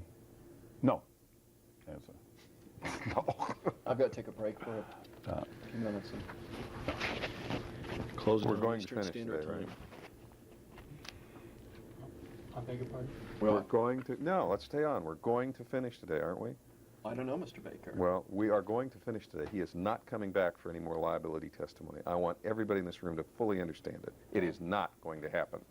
Mr. Baker, that's I am telling you, unacceptable. I am that's not too bad. limiting myself That's to too bad. 1 day of questioning because That's you too want me to bad. It limit isn't going to myself happen to... without a court order. 9 days is adequate, and it is not going to happen. So keep it in mind and take whatever breaks you want. Okay. Well, let's not take a break. Let's go. Let's go. Well, actually, no, I've got to take one break. We'll take a break. We're going off the record now, and the time is approximately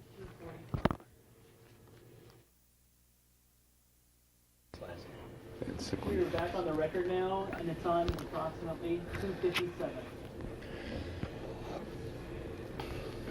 Mr. Simpson, you testified about this conversation you had with Nicole over at Bundy on the night of the 22nd, and how you'd taken back or been given back a bracelet and earrings. Do you recall whether you saw Nicole at all on the following day, May 23rd? No. No, you did not? I don't recall. Could you tell me the next time you ever saw or spoke to Nicole after May 22nd? I know I saw and spoke to her during the course of that week. I believe it was during, I can't say for sure, but I know I did during the course of that week. That you both saw her and spoke to her? I'm sure I saw her, and I know I spoke to her. Well, if you're sure you saw her, could you tell me where you saw her? I'm not sure. Could you It tell may have me? been at my house. But you're not certain? I'm not certain. Okay. Do you know how long you saw her for? No. Did you have any conversation with her? I can't recall. Okay. Nothing that sticks out in your mind at this point? No. Okay. Do you recall the next time that you, after that week that you saw her or spoke to her? After this week, Yeah. I saw her one day, I believe it was in one day in June. I know I saw her. Okay. Well, going back to May 28th, 29th, which would have been a Saturday, Sunday, Yes. were you in town that weekend? Memorial Day, I mean. What do you mean? Memorial when you call Day. them weekend, you mean County Monday? Well, Saturday, Sunday, first of all. Were you around then? No. Where were you? Palm Springs.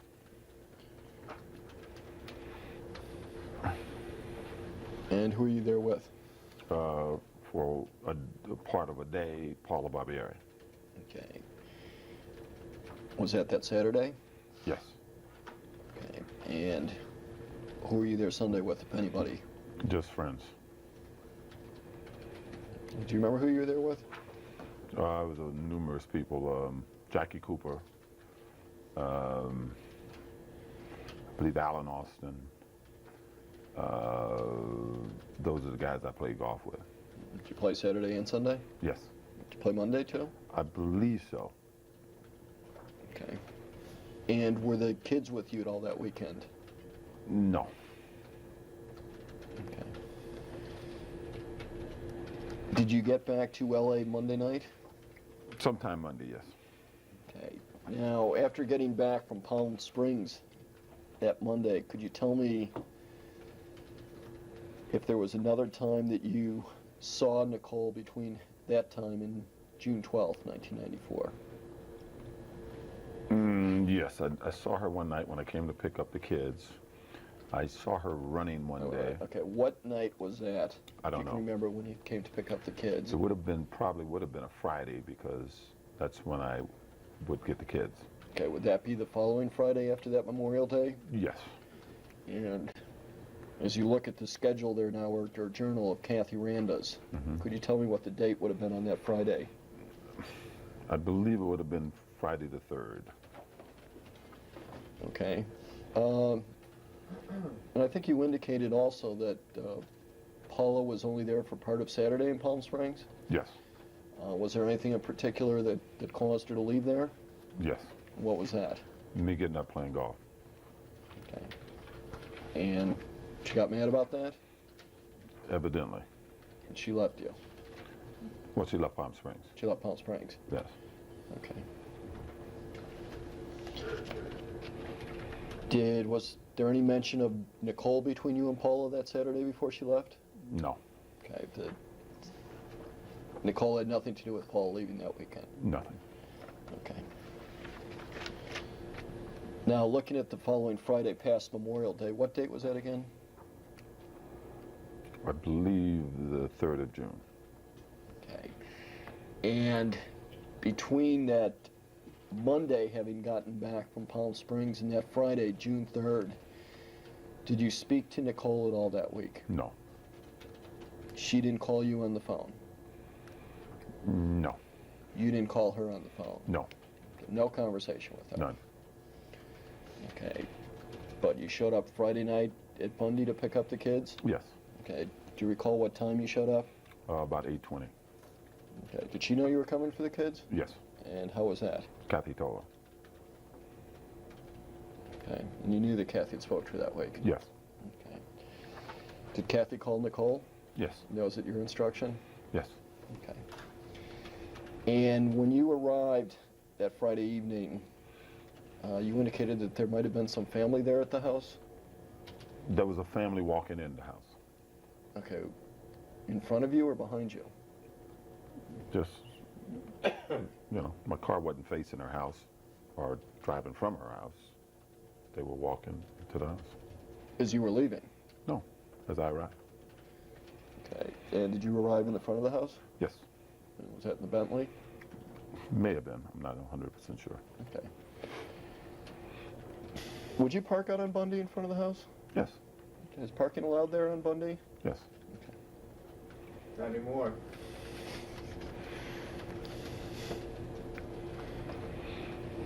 When you arrived there at about 8:20 that Friday night, did you have any conversation with Nicole? Yes. Could you relate to me the substance of that conversation? Her words were, she didn't know it was late that I was coming. And she had called some friends for Sydney. And I said, Kathy told you I was coming before 8:30 and it's only 8:20.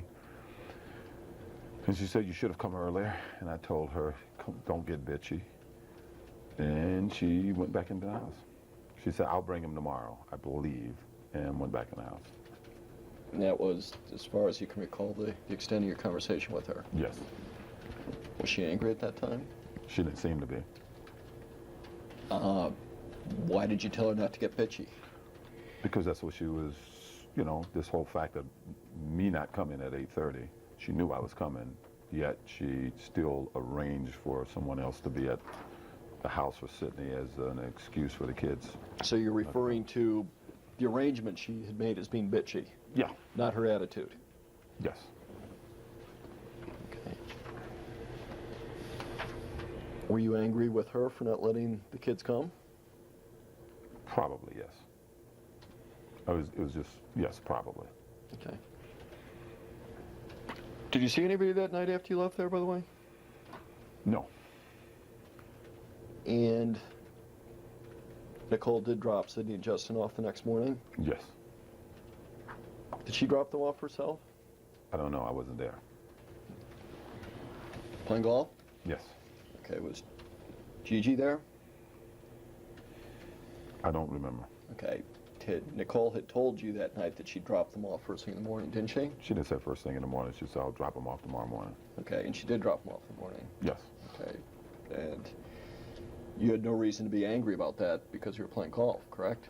Well, I wouldn't have played golf if my kids were there, but I played golf, so I wasn't angry when I got home. I wasn't angry. I wasn't angry after I drove off a few blocks.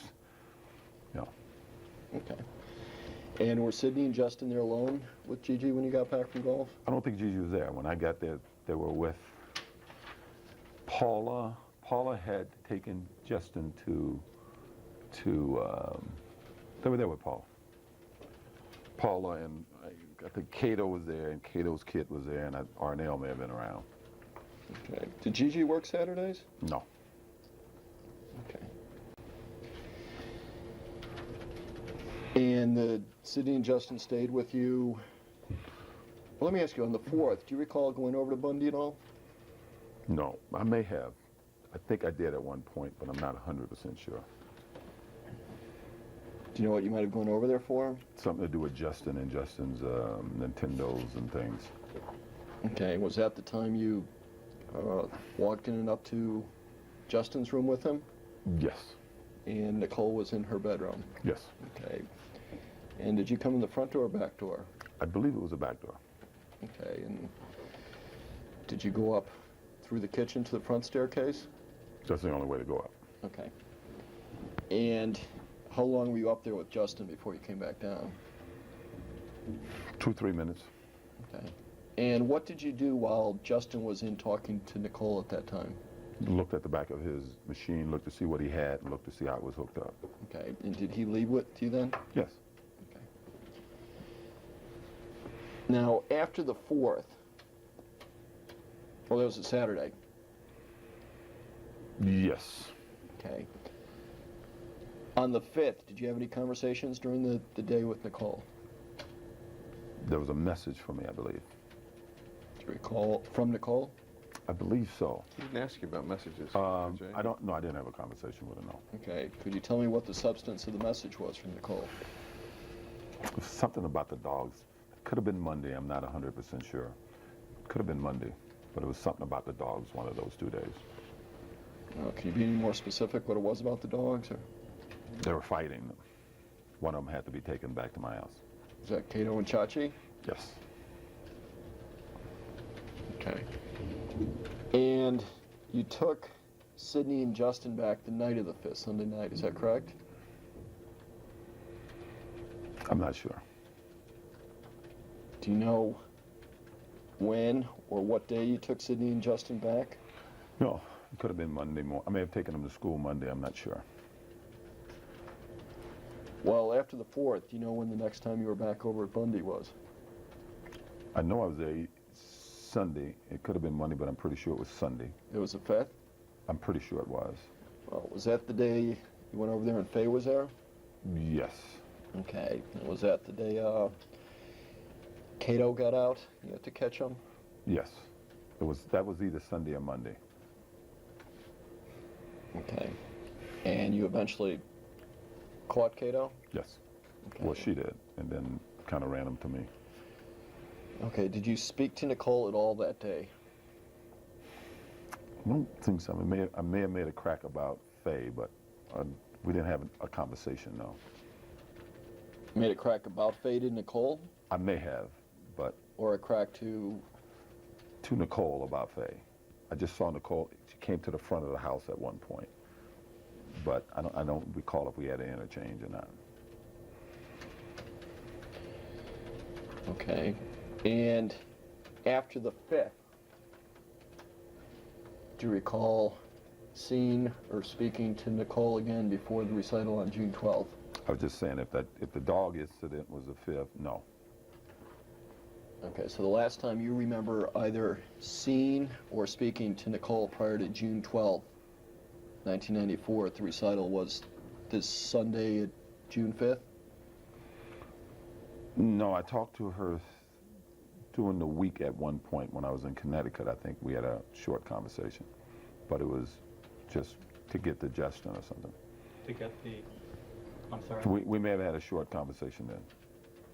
I assume that would have been a call initiated by you? Yes. It started by me, then they called me. Who's they? Nicole may have put the call in for Justin. And what was that regarding? Justin, evidently Justin, they had something at his school that I didn't know about or hadn't paid attention to or something, and I wanted to congratulate him. Okay, was Justin upset that you weren't there for it? He was asking me where was I. Okay, was Nicole upset with you for not being there? She didn't indicate that to me, no. Did you even speak to her at all?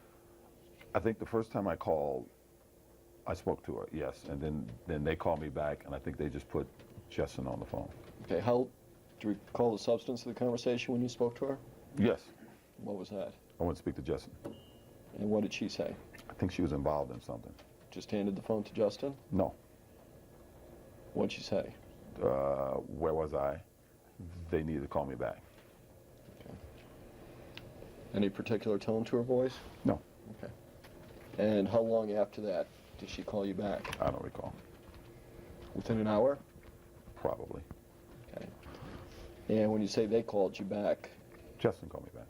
okay, you didn't speak to Nicole again? No. And do you recall what day that was on? Or can you tell by looking at Miss Randa's calendar? I would say it was Wednesday night.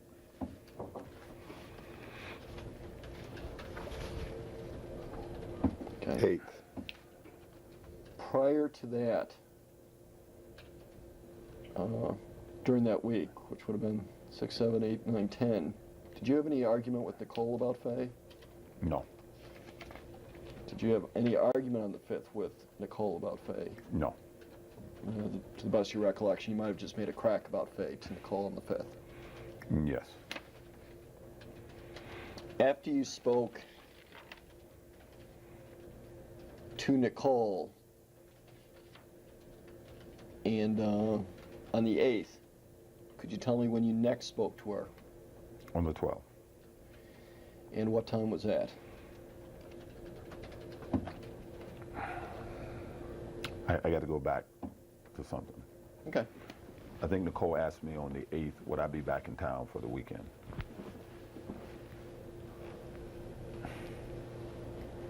You think, or did she? I'm sure she did. Okay. And what'd you tell her? I had planned to be, yes. Okay. On the 6th, that was the day that you sent the IRS letter to Nicole, is it not? I wouldn't have been aware of it, but evidently that's the day it got there, yes. Okay.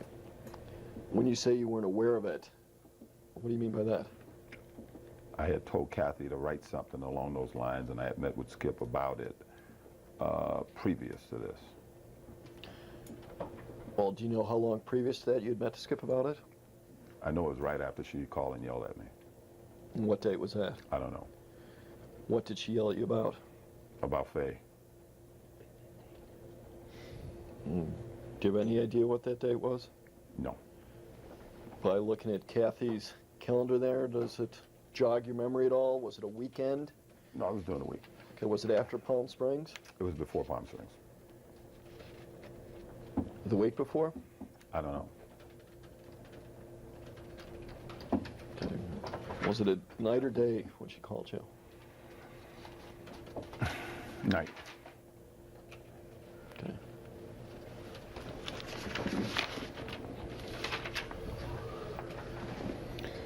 Are you now trying to turn this into a sauna? Held hostage. Much lower threshold. Held hostage in a sauna.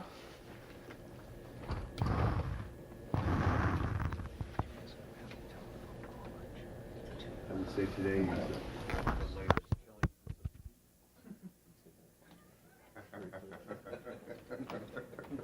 What was that, Troy? That's good. There we go.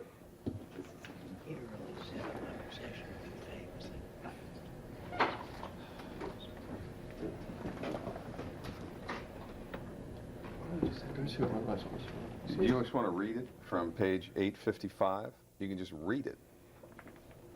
Read what? I'm checking back to my last question, Mr. Well, your last question is a series of questions that was asked on January 24th, 1996. Okay.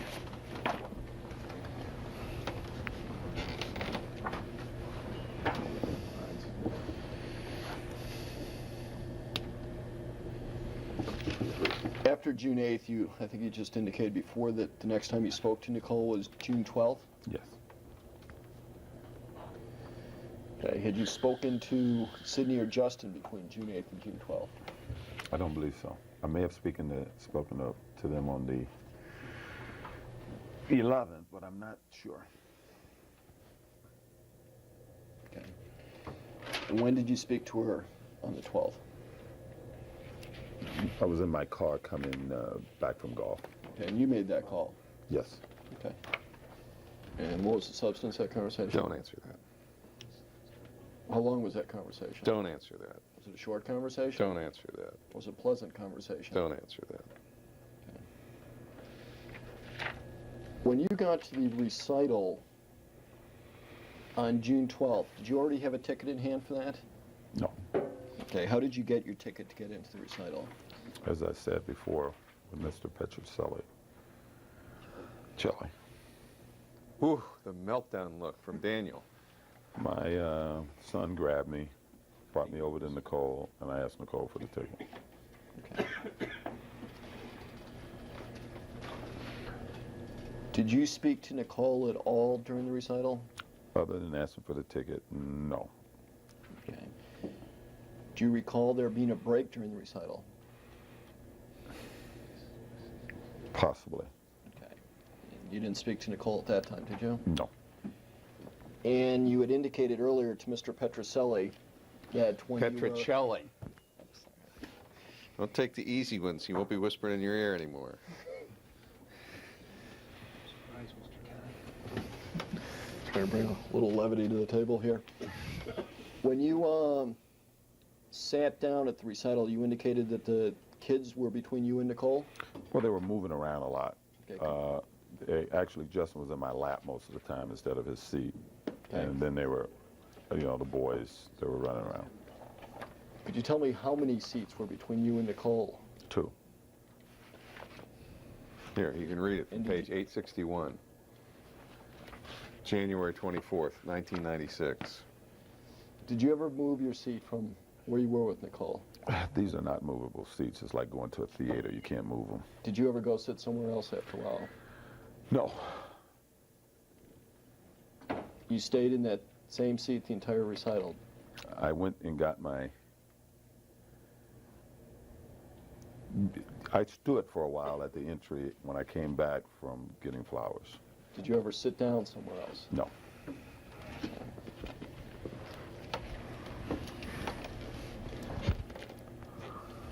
Now, you gave Sydney flowers at the recital, correct? Yes. Was that in the school? Outside. Okay. And you had your picture taken with Sydney. Yes. Was that in the school? Outside. And how much time would you say you spent with Sydney at the recital? Well, they were back and forth from the seats, so whatever time they were with us at the seats, and, so whatever time that was. I think you indicated the recital ended about 6:30, 6:45? That's a total guess, yes. Okay. And you were there on time? For the start of it? I was there 5 or 7 minutes after 5. Okay. 10 minutes after 5, maybe. And for that whole approximately an hour and a half, you never spoke to Nicole? No, other than, as I told you before, we kind of looked at each other when Sydney was dancing and, acknowledged that she was beautiful to one another. That was acknowledged with the look back and forth? Yeah, and I kind of mouthed she was beautiful, and Nicole was, smiling and, she's gorgeous or something. I don't know. It was just acknowledged that our daughter was beautiful. Okay. Other than that, no conversation at the recital. Correct. Any conversation outside the school after the recital with Nicole? No. And when you made the call that evening about 8:45 to Sydney, Nicole didn't say a word to you? No. Okay. And in fact, I think Not that I know. She may have said, I'll get her, something mundane, but there was no conversation. But you had just asked if Sydney was asleep yet or not. Yeah. Sydney's still up, I may have said. Well, Sydney's asleep, but she's still up. Okay, and Something. I think you also indicated with the quick response with Sydney on the line, you got the impression that Nicole was in the room with. One more time. By the quick response you got by Sydney picking up the phone, you got the impression Nicole was in Sydney's bedroom with her. Or vice versa. Maybe Sydney was in bed with Nicole, which is quite normal.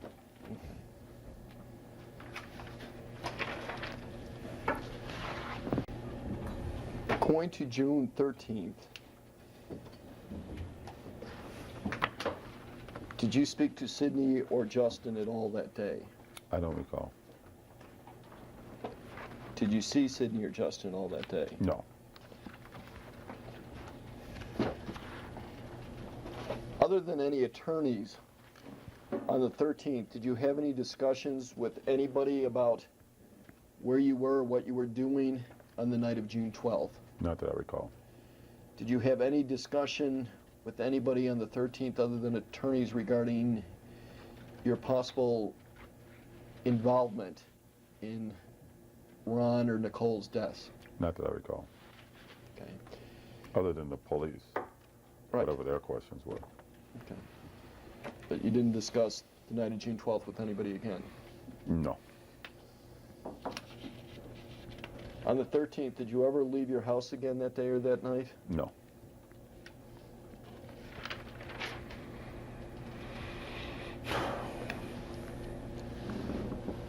On June 14th, did you continue to watch the coverage regarding the deaths of Nicole and Ron? I may have. In the morning I may have, but I'm not sure. Okay. Do you recall any evidence or anything that was discussed on the 14th that you saw on TV? As I told you before, There's a whole no lot evidence. of things have Wait, been there's said. no that evidence Yeah. that's discussed. There's evidence only admitted to a trial. This has gone over, this is now at least the 5th time, and I'm not going to put up with it anymore. I think this is harassing. I think it's abusive to Mr. Simpson. I think it's an outrage, and it isn't going to go on. So you can ask Careful more questions, but then I'm going to terminate the deposition. Okay. Mr. Simpson, on the 14th, would it be fair to say that there was a large group of the MIDI outside your residence Don't on answer Rockingham in the morning? Don't answer that. Were you able to leave your residence at Rockingham on the 14th without being detected by anybody at that residence? I don't know. Did Mr. Kardashian pick you up around the corner when you left there? Yes. Okay. And on the 16th, after the funeral of Nicole, when you were back at the Browns, do you recall switching your clothes with A.C. Collins? No. You didn't? No. You didn't switch any sort of outer garb even with A.C. for purposes of leaving Browns? Maybe a coat. Okay. And did you have any discussion with A.C. about him leaving in the limousine you had arrived in?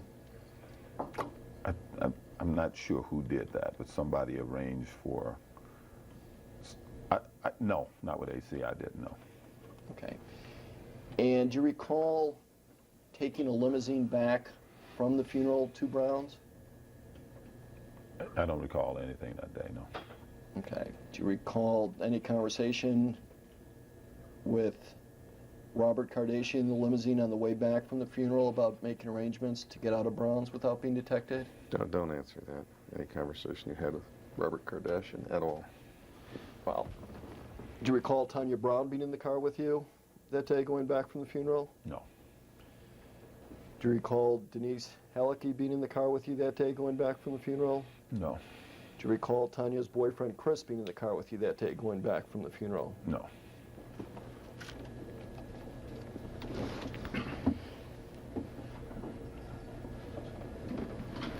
Do you recall leaving Robert Kardashian's on the 17th without anybody other than AC knowing you were leaving the premises? Yes. Okay. By the way, when you did leave the Browns on the 16th, did you get back into the same limousine you had arrived there in?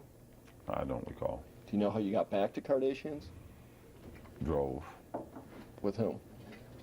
I'm sure Bob was with us. You don't know anybody else? No. Okay. On the 14th, other than your attorneys, did you have any discussions with anybody where you were, what you were doing on the night of the 12th? As I told you before, no, not that I recall. Okay.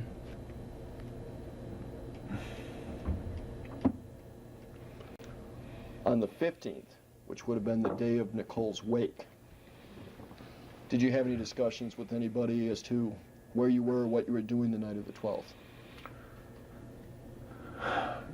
Not that I recall. Okay.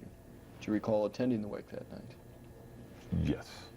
Okay. Do you recall any conversations you had with Cora Fishman at the wake? I recall she was crying and I was hugging her at one point. Do you recall any conversation? No, she was, despondent, and so was I. Okay. Do you recall any conversation you might have had with Betsy Rocket? No.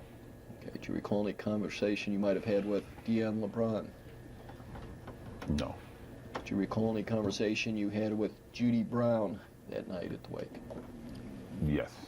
Okay. Could you tell me what she said to you and what you said to her? I believe she said, "You didn't do this." And I said, "No, Judy, I love Nicole." And then we hugged. And I don't know if I went to her house. We may have had a conversation at her house about the kids and stuff. And what day was that? I don't recall. Do you recall being at Brown's on the 15th after the wake? I don't recall. I know one of the days I was there, and I just don't recall which day it was. Okay.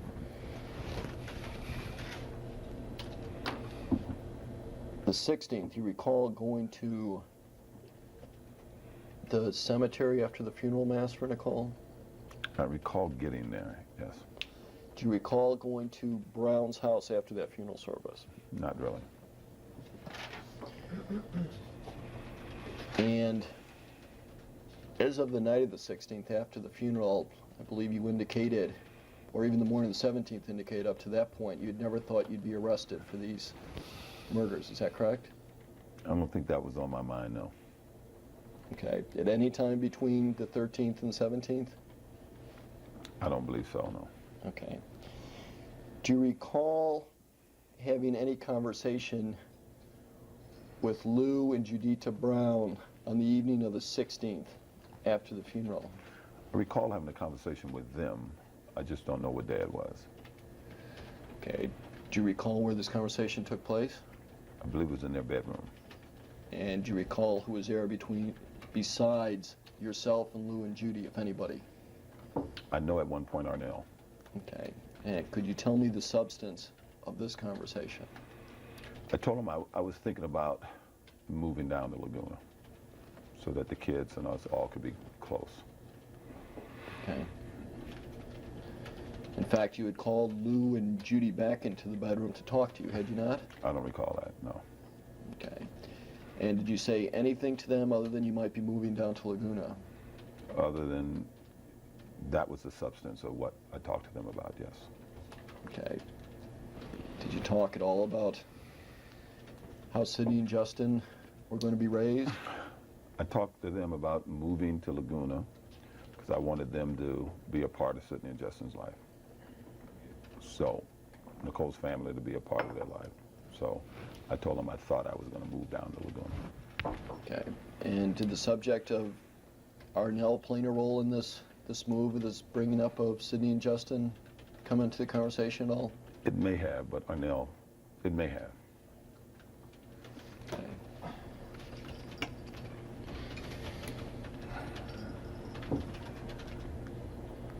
Do you recall at any time, either at the wake or funeral, saying to Betsy Rocket,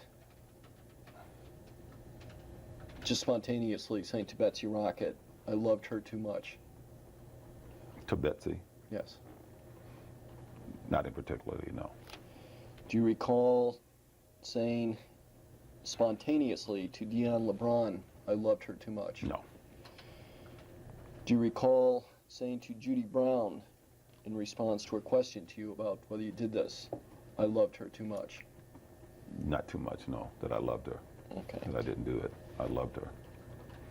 Do you recall saying to Cora Fishman, I loved her too much? No. Do you recall saying to Faye Resnick, I loved her too much? I don't recall seeing Faye, but no. Okay. Do you recall saying that to anybody, either at the wake or the funeral, just, I loved her too much? I know that was a general attitude I had, but I don't recall saying that to anybody, that I loved her so much or I loved Nicole. That's why I was feeling the pain that I was feeling. Okay.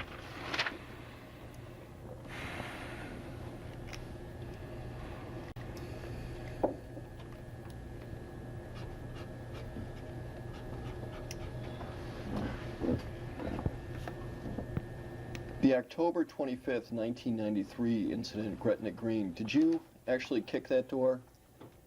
I think as she closed it, I kicked it, yes. Okay. And as of June 1994, did you know what Elvia's schedule was? No. As of June 1994, what was Gigi's schedule? She worked during the week and was off on, weekends. Okay, she'd return Monday morning? I don't know. I'm not sure. I think sometimes she may have come back Sunday night. I'm not sure, though. Okay. And you would normally park your Bronco on Ashford, I believe you indicated. Yeah, I mean, I parked it on both streets, but Ashford would be normally the street I park on. Okay, and I think you also indicated that you would normally drive the Bronco? Well, I drove it a lot when I could, but, you know, I drove both cars probably equally as much. Okay. Mother's Day weekend, when you drove down to Laguna, which car did you drive? I'm pretty sure it would have been a Bentley. On June 11th night, when you went to the formal affair with Paul, which car did you drive? I'm sure it was a Bentley. On June 12th, when you went to the recital, which car did you drive? I believe it was a Bentley. On June 12th, when you went to McDonald's with Cato, which car did you drive? I believe it was a Bentley.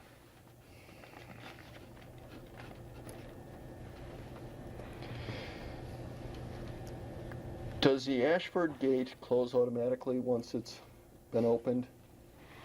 No. Does the Rockingham gate close automatically once it's been opened? Yes.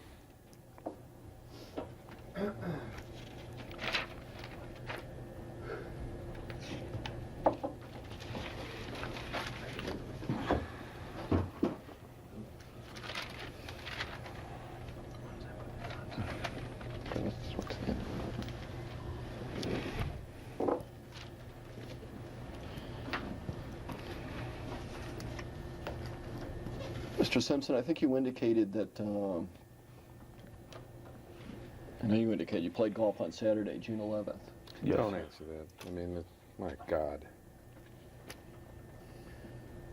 Don't answer it. Did you have any trouble gripping your clubs on Saturday? Don't answer it. It's all been gone through. Did you have any trouble getting in and out of sand traps? Don't answer it.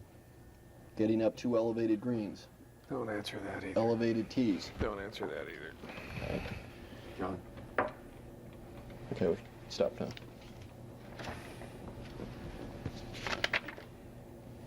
He said stop. Yeah, we'll change the tape. Tape number 2 of volume 9. The time is approximately 3:35, and we are off the record.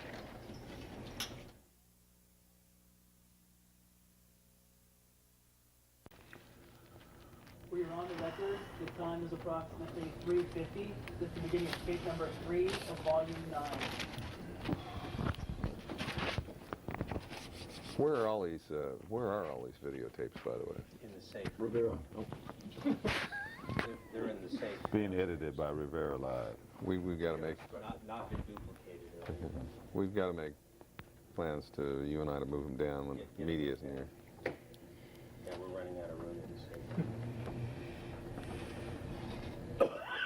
We rolling? Yeah, you're Yep. Mr. Simpson, at your Rockingham estate, prior to January 1992, could you tell me, as part of the alarm system, there was a button to summon West Tech Security directly? Yes. Okay. There was a code also.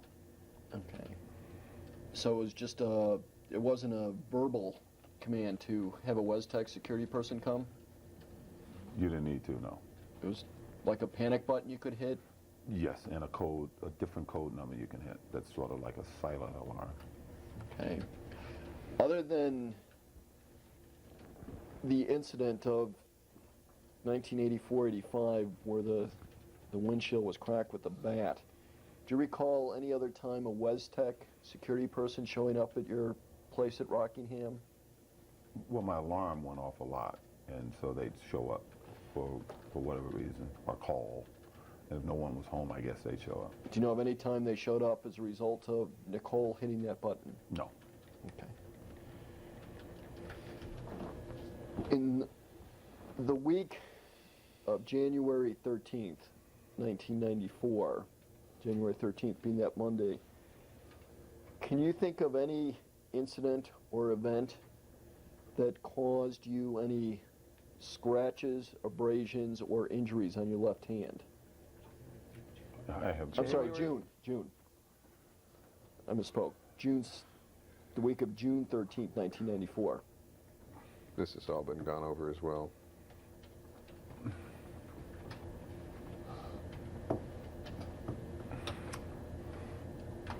Yeah, I don't know. I had you mean after I got the bandage on my hand? I mean, you're not talking about the cut back in Chicago. Right. Other than that, was there any other incident with your left hand that caused any? I don't know. I was carrying a lot of stuff. It was awkward to carry it.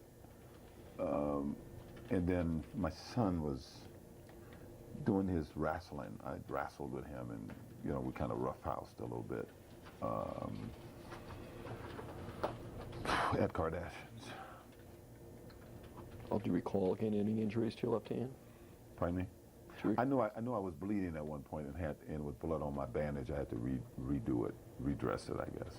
Other than the bandage on the middle knuckle, the middle finger of your left hand, do you recall any other injury or anything to your left hand from wrestling with your son? Other than that, there was blood there, and I had to, on the outside and stuff, I had to rebandage it. Other than that, no. Okay. Did you ever discuss with Nicole about building a house in Cabo? I was doing that before Nicole and I got back together. Okay, did you actually have architectural plans drawn up for that? Yes. Okay. On the Saturday before Nicole and Ron's deaths, which would have been June 11th, did you call someone named Jasmine Guy? I may have, yes. And who is Jasmine Guy? An actress. And what was the purpose of you calling her? I had met her previous to this, and we talked on the phone from time to time. Okay. Do you know if you called her more than once? I think in New York, I may have called her when I was in New York. One of the trips I was in New York, I may have called her. Okay. Do you know whether that was Saturday or Sunday? When I was in New York, this was weeks previous to this. Well, I'm asking you on Saturday, June 11th or Sunday, June 12th, did you call her? I don't know. I may have, but I don't know. Okay.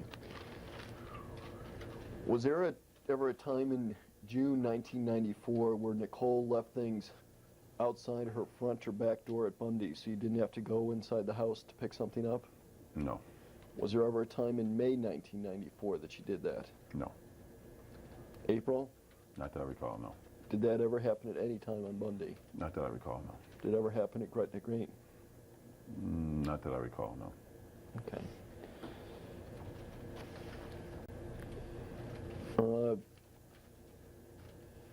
You never called the police or West Tech as a result of any time Nicole struck you, did you? No. Okay.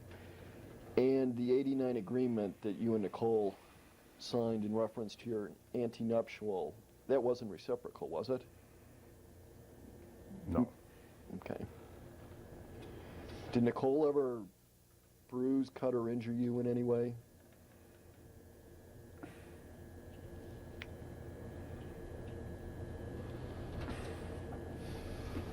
I don't recall. And at one point you mentioned that Nicole started showing up at your country club. Yes. And that was in about March of 1993? Yes. Did that happen on more than one occasion? Yes. And that was just down in the range, right? Yes. Okay, and that's separate from the course. Yes, but right. The course goes around the range. And once it happened, maybe once or twice it happened when I was up in the bar. Okay, total how many times did it happen? In the beginning, 2 or 3 times, and then she started taking golf lessons with her girlfriend, so quite often. Okay. And prior to that, I think you had indicated in the late 80s and early 90s, golf was an issue because you liked playing it so much, correct? I don't know if it was an issue, but I played golf a lot, yes. And sometimes it bugged her a little bit. Okay. Was there ever a time that any of your neighbors at Rockingham had to have file a police report because of Nicole showing up there at night? I don't know that she ever showed up at any neighbor's house at night. No, from her showing up at Rockingham or being in the neighborhood at night. I don't think it's against the law for her to be in the neighborhood at night. Okay. Do you know if any neighbor ever called the police from her showing up at your residence and being in your neighborhood at Rockingham late at night? As I said, I certainly don't know of it. I don't know why they would. Okay. Do you know if anybody ever called the police on you for being over at Gretna Green at night? I know one neighbor called and said they didn't know who they saw on the sidewalk, and they called the police. They testified in the trial. Okay, but that never happened with anybody calling the police about Nicole being over around your place? I wouldn't know. Okay. I don't think so. Did Nicole ever kick in your door at Rockingham?